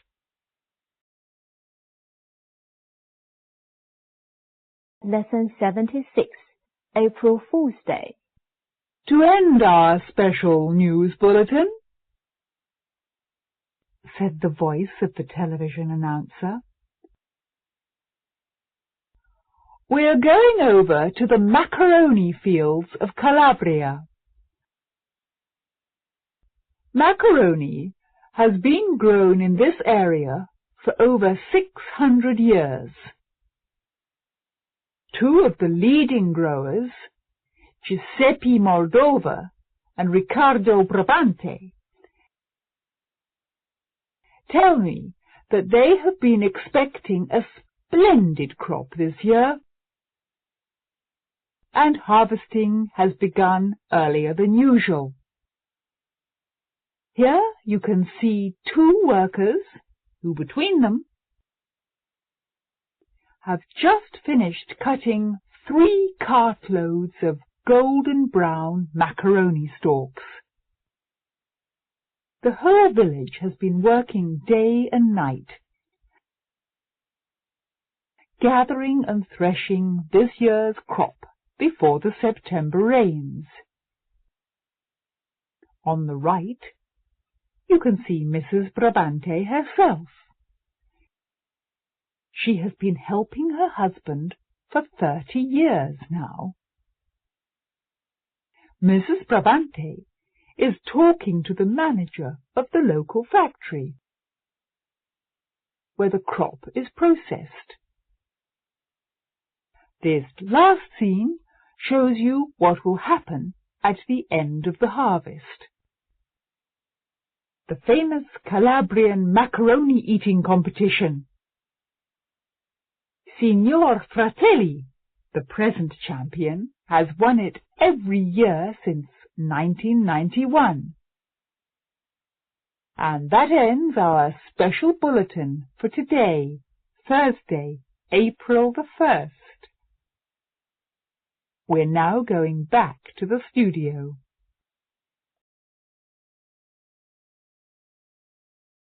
Lesson 77. A successful operation. The mummy of an Egyptian woman who died in 800 BC has just had an operation.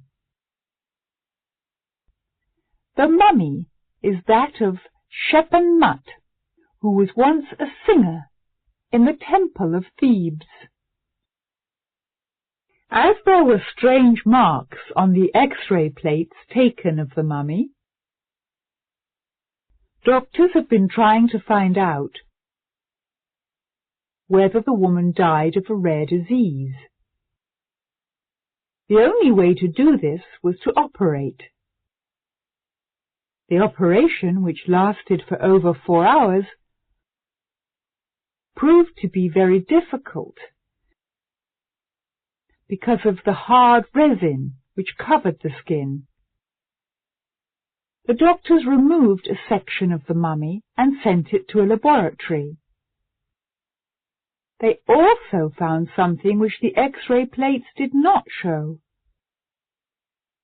A small wax figure of the god Duamutef. This god, which has the head of a cow, was normally placed inside a mummy. The doctors have not yet decided how the woman died. They feared that the mummy would fall to pieces when they cut it open. But fortunately, this has not happened. The mummy successfully survived the operation.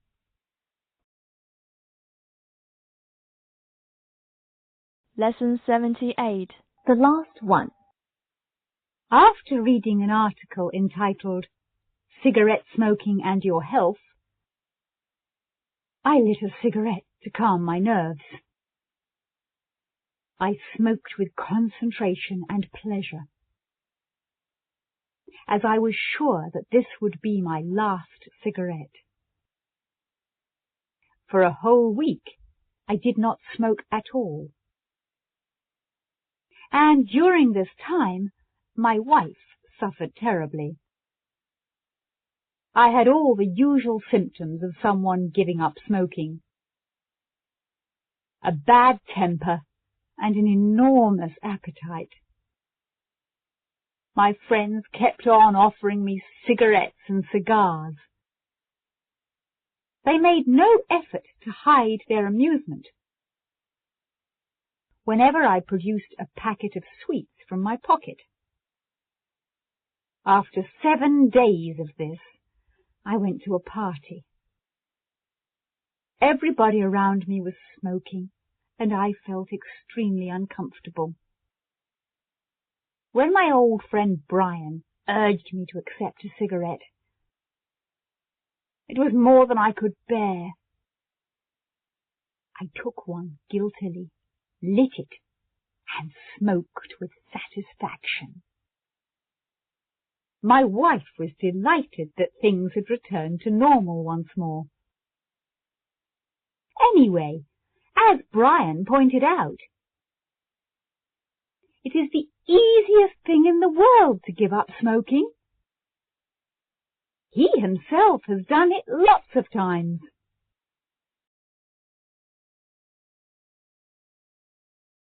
Lesson 79. By air. I used to travel by air a great deal when I was a boy. My parents used to live in South America, and I used to fly there from Europe in the holidays. A flight attendant would take charge of me, and I never had an unpleasant experience. I'm used to travelling by air, and only on one occasion have I ever felt frightened. After taking off, We were flying low over the city and slowly gaining height when the plane suddenly turned round and flew back to the airport. While we were waiting to land, a flight attendant told us to keep calm and to get off the plane quietly as soon as it had touched down. Everybody on board was worried, and we were curious to find out what had happened. Later we learned that there was a very important person on board. The police had been told that a bomb had been planted on the plane. After we had landed, the plane was searched thoroughly. Fortunately, nothing was found, and 5 hours later we were able to take off again.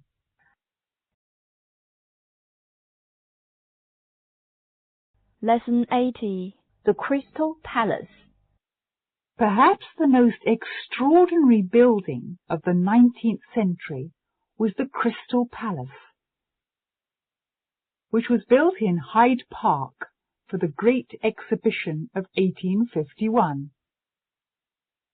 The Crystal Palace was different from all other buildings in the world,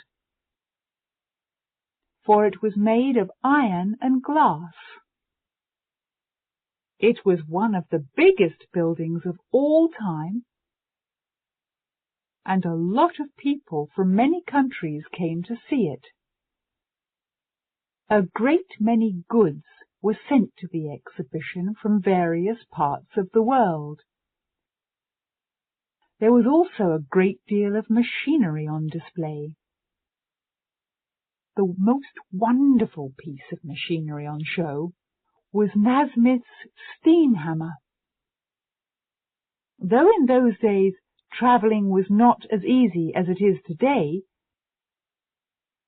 steamboats carried thousands of visitors across the Channel from Europe. On arriving in England, they were taken to the Crystal Palace by train.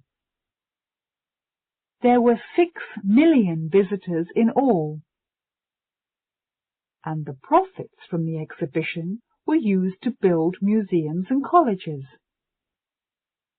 Later, the Crystal Palace was moved to South London. It remained one of the most famous buildings in the world until it was burnt down in 1936.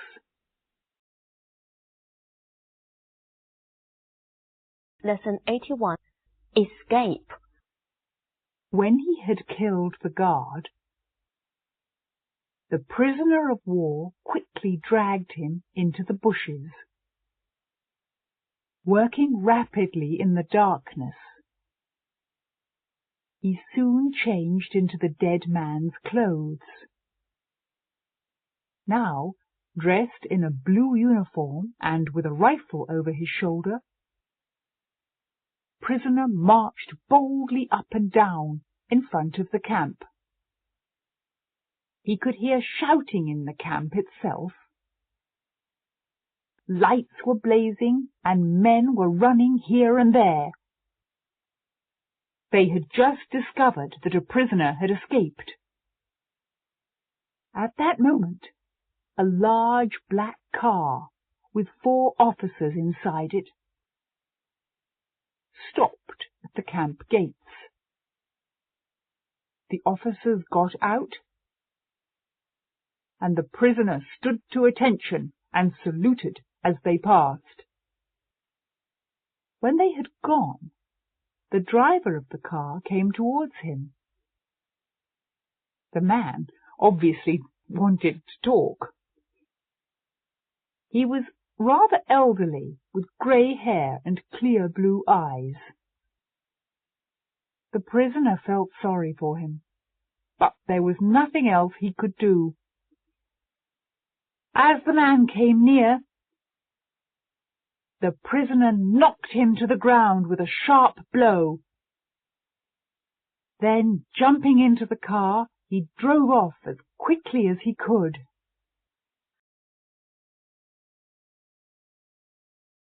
Lesson 82. Monster or fish. Fishermen and sailors sometimes claim to have seen monsters in the sea. Though people have often laughed at stories told by seamen, it is now known that many of these monsters, which have at times been sighted, are simply strange fish. Occasionally, unusual creatures are washed to the shore, but they are rarely caught out at sea. Some time ago, however, a peculiar fish was caught near Madagascar. A small fishing boat was carried miles out to sea by the powerful fish as it pulled on the line. Realizing that this was no ordinary fish, the fishermen made every effort not to damage it in any way. When it was eventually brought to shore, it was found to be over 13 feet long. It had a head like a horse, big blue eyes, shining silver skin, and a bright red tail. The fish, which has since been sent to a museum where it is being examined by a scientist, is called an oarfish. Such creatures have rarely been seen alive by man, as they live at a depth of 600 feet.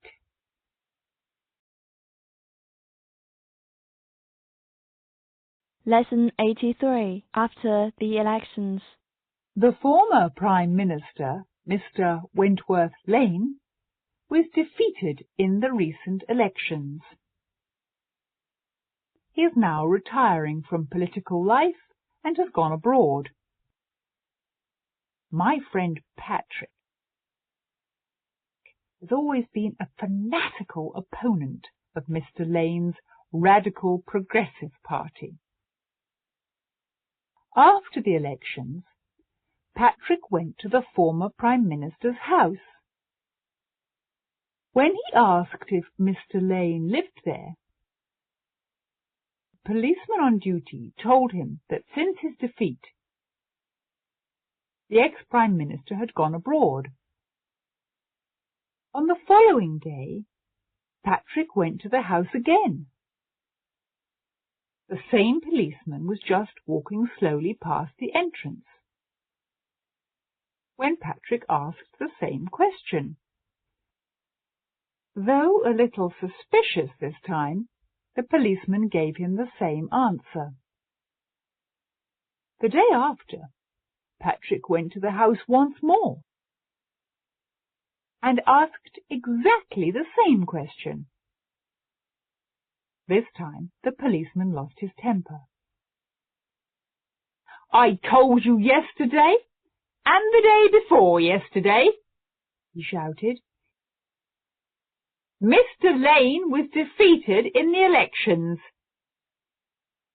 He has retired from political life and gone to live abroad." "I know," answered Patrick, "but I love to hear you say it."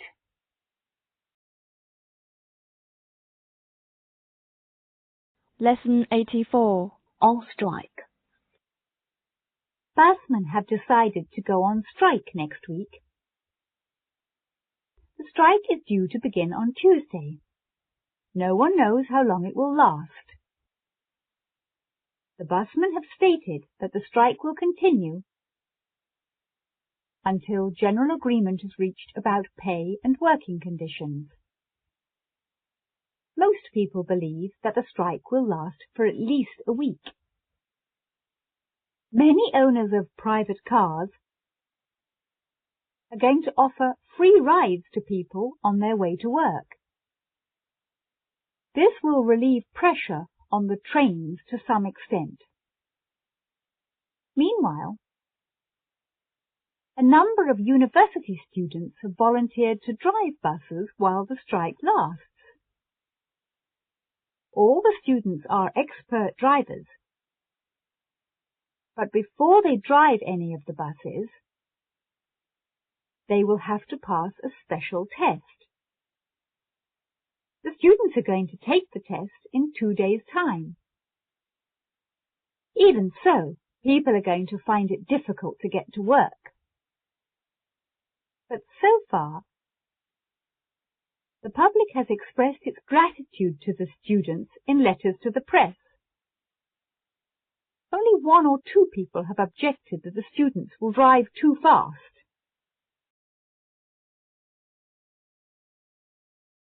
Lesson 85. Never too old to learn.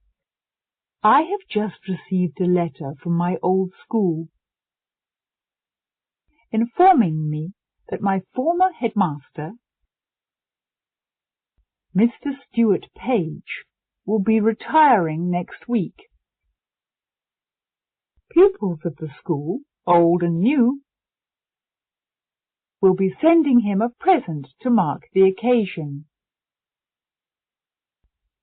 All those who have contributed towards the gift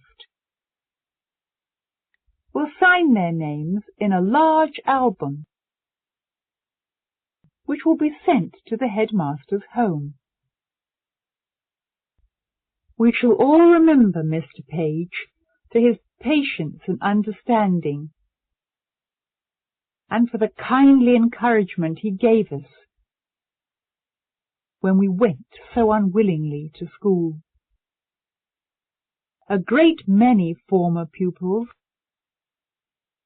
will be attending a farewell dinner in his honour next Thursday. It is a curious coincidence that the day before his retirement,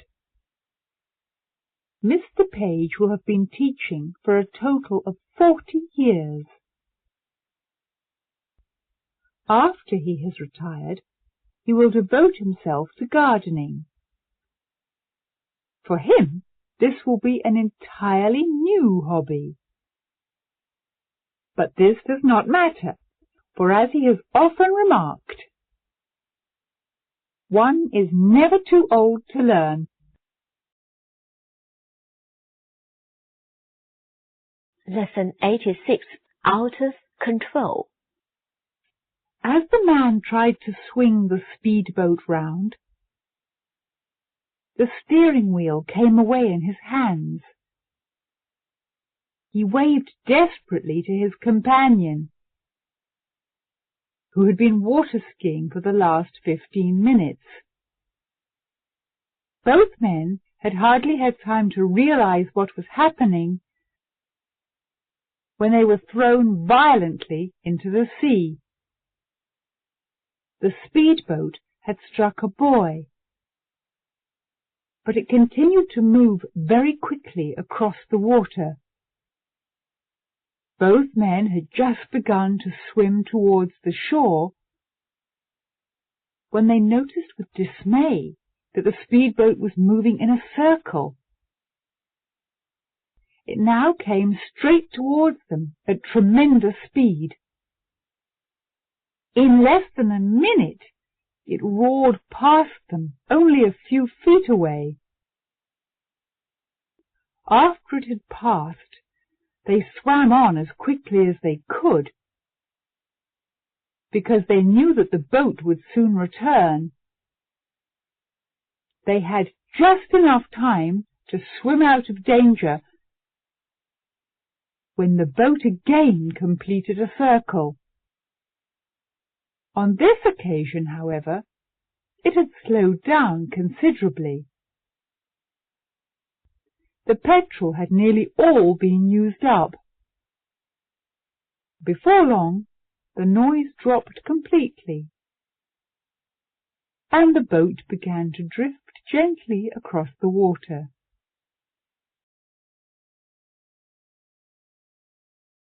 Lesson 87. A perfect alibi. At the time the murder was committed, I was travelling on the 8 o'clock train to London, said the man. Do you always catch such an early train? Asked the inspector. Of course I do, answered the man. I must be at work at 10 o'clock. My employer will confirm that I was there on time. Would a later train get you to work on time? Asked the inspector. I suppose it would, but I never catch a later train. At what time did you arrive at the station? At 10 to 8. I bought a paper and waited for the train. And you didn't notice anything unusual? Of course not. I suggest, said the inspector, that you are not telling the truth. I suggest that you did not catch the 8 o'clock train, but that you caught the 8:25, which would still get you to work on time. You see, on the morning of the murder, the 8 o'clock train did not run at all. It broke down at Fern Green Station and was taken off the line. Lesson 88. Trapped in a mine. 6 men have been trapped in a mine for 17 hours. If they are not brought to the surface soon, they may lose their lives. However, rescue operations are proving difficult. If explosives are used, vibrations will cause the roof of the mine to collapse. Rescue workers are, therefore, drilling a hole on the north side of the mine. They intend to bring the men up in a special capsule. If there had not been a hard layer of rock beneath the soil, they would have completed the job in a few hours. As it is, they have been drilling for 16 hours, and they still have a long way to go. Meanwhile, a microphone which was lowered into the mine 2 hours ago has enabled the men to keep in touch with their closest relatives. Though they are running out of food and drink, the men are cheerful and confident that they will soon get out. They have been told that the rescue operations are progressing smoothly. If they knew how difficult it was to drill through the hard rock, they would lose heart.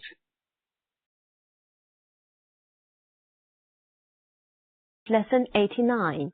A slip of the tongue. People will do anything to see a free show, even if it is a bad one. When the news got round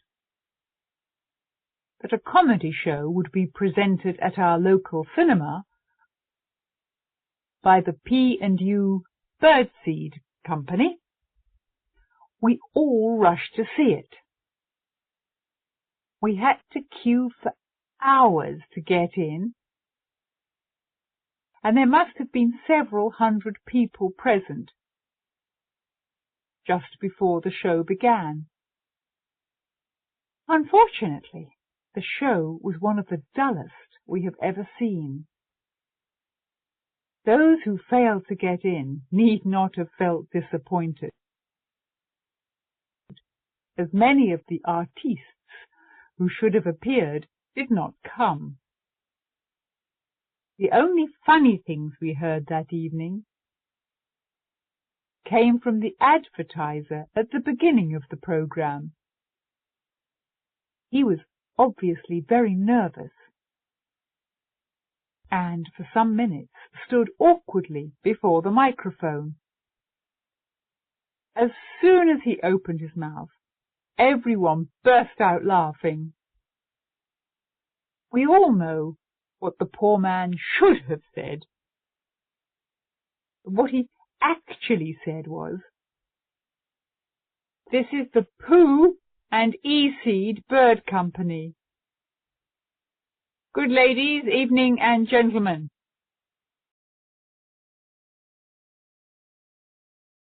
Lesson 90. What's for supper?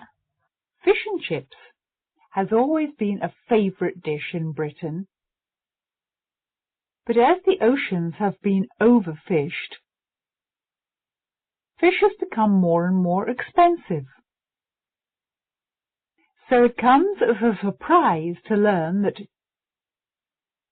giant fish are terrifying the divers on North Sea oil rigs. Oil rigs have to be repaired frequently, and divers, who often have to work in darkness 100 feet underwater, have been frightened out of their wits by giant fish bumping into them as they work. Now they have had special cages made to protect them from these monsters. The fish are not sharks or killer whales, but favourite eating varieties like cod and skate, which grow to unnatural sizes, sometimes as much as 12 feet in length. 3 factors have caused these fish to grow so large: the warm water round the hot oil pipes under the sea, the plentiful supply of food thrown overboard by the crews on the rigs, the total absence of fishing boats around the oil rigs. As a result, the fish just eat and grow in the lovely warm water. Who eats who?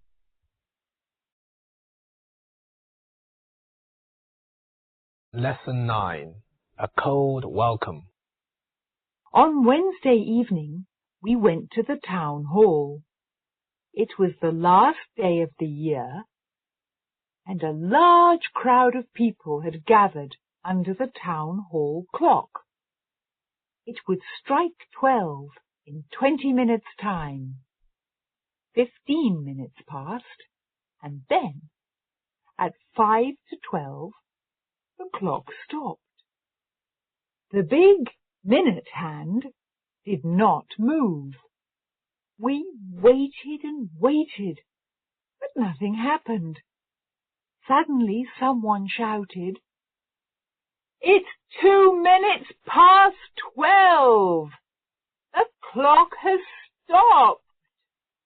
I looked at my watch. It was true. The big clock refused to welcome the new year. At that moment, everybody began to laugh and sing. Lesson 10. Not for jazz. We have an old musical instrument. It is called a clavichord. It was made in Germany in 1681. Our clavichord is kept in the living room. It has belonged to our family for a long time. The instrument was bought by my grandfather many years ago. Recently it was damaged by a visitor. She tried to play jazz on it. She struck the keys too hard, and 2 of the strings were broken. My father was shocked. Now we are not allowed to touch it. It is being repaired by a friend of my father's.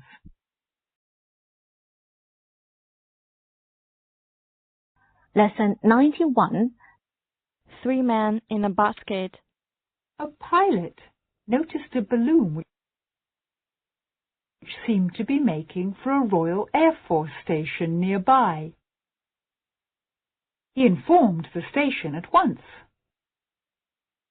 but no one there was able to explain the mystery.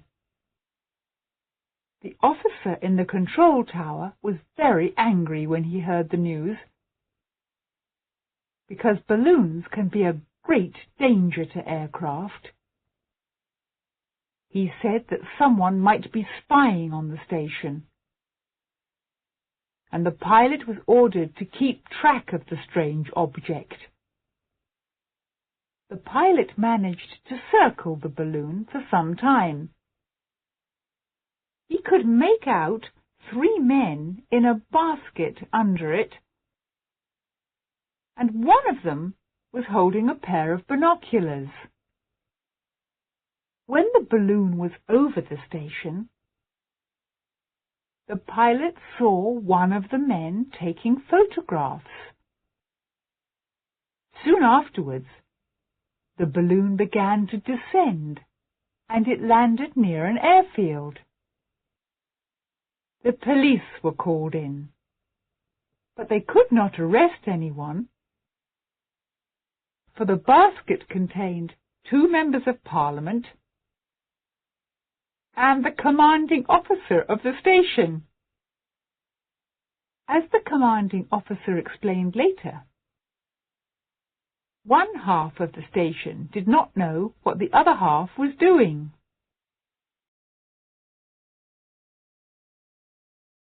Lesson 92. Asking for trouble. It must have been about 2 in the morning when I returned home. I tried to wake up my wife by ringing the doorbell, but she was fast asleep. So I got a ladder from the shed in the garden, put it against the wall, and began climbing towards the bedroom window. I was almost there when a sarcastic voice below said, "I don't think the windows need cleaning at this time of the night." I looked down and nearly fell off the ladder when I saw a policeman. I immediately regretted answering in the way I did, but I said, "I enjoy cleaning windows at night." "So do I," answered the policeman in the same tone. "Excuse my interrupting you. I hate to interrupt a man when he's busy working, but would you mind coming with me to the station?" "Well, I'd prefer to stay here," I said. "You see, I've forgotten my key." "Your what?" he called. "My key!" I shouted. Fortunately, the shouting woke up my wife, who opened the window just as the policeman had started to climb towards me.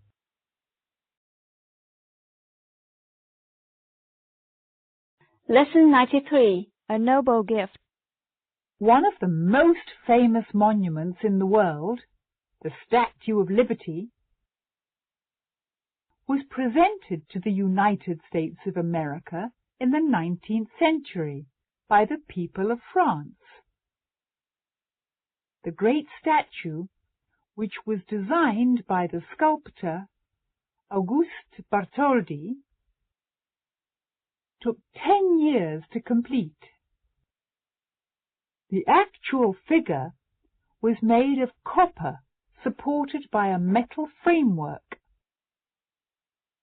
which had been especially constructed by Eiffel before it could be transported to the United States. A site had to be found for it, and a pedestal had to be built. The site chosen was an island at the entrance of New York Harbor. By 1884, a statue which was 151 feet tall had been erected in Paris. The following year, it was taken to pieces and sent to America. By the end of October 1886, the statue had been put together again, and it was officially presented to the American people by Bartholdi. Ever since then, the great monument has been a symbol of liberty for the millions of people who have passed through New York Harbor to make their homes in America.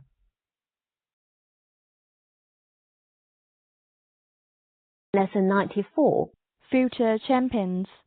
Experiments have proved that children can be instructed in swimming at a very early age. At a special swimming pool in Los Angeles, children become expert at holding their breath underwater even before they can walk.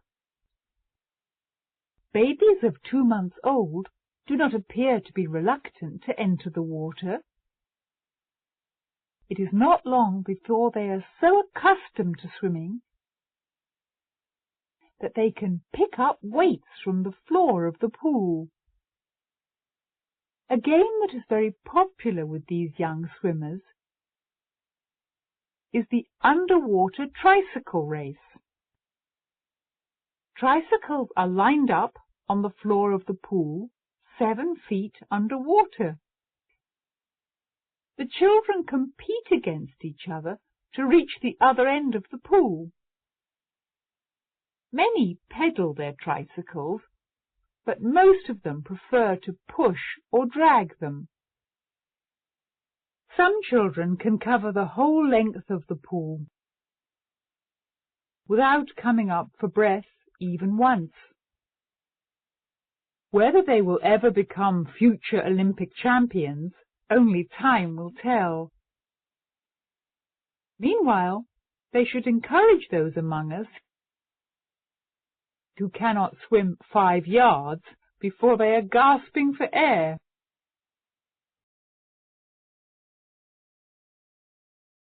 Lesson 95. A fantasy. When the ambassador of Escalopia returned home for lunch, his wife got a shock. He looked pale, and his clothes were in a frightful state. "What has happened?" she asked. "How did your clothes get into such a mess?" "A fire extinguisher, my dear," answered the ambassador dryly. "University students set the embassy on fire this morning." "Good heavens!" exclaimed his wife. "And where were you at the time?"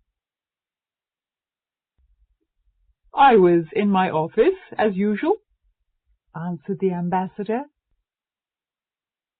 "The fire broke out in the basement. I went down immediately, of course, and that fool, Horst, aimed a fire extinguisher at me.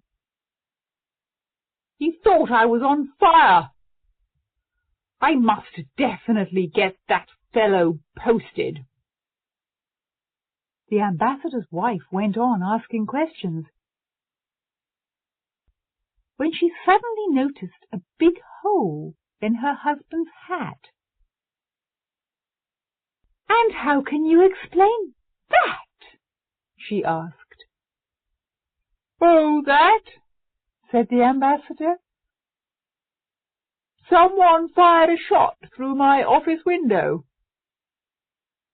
Accurate, don't you think? Fortunately, I wasn't wearing it at the time. If I had been, I would not have been able to get home for lunch."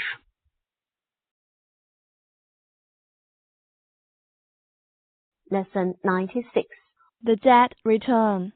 A festival for the dead is held once a year in Japan. This festival is a cheerful occasion, for on this day the dead are said to return to their homes, and they are welcomed by the living. As they are expected to be hungry after their long journey, food is laid out for them. Specially made lanterns are hung outside each house to help the dead to find their way. All night long, people dance and sing. In the early morning, the food that had been laid out for the dead is thrown into a river or into the sea, as it is considered unlucky for anyone living to eat it. In towns that are near the sea, the tiny lanterns, which had been hung in the streets the night before, are placed into the water when the festival is over. Thousands of lanterns slowly drift out to sea, guiding the dead on their return journey to the other world. This is a moving spectacle, for crowds of people stand on the shore, watching the lanterns drifting away until they can be seen no more.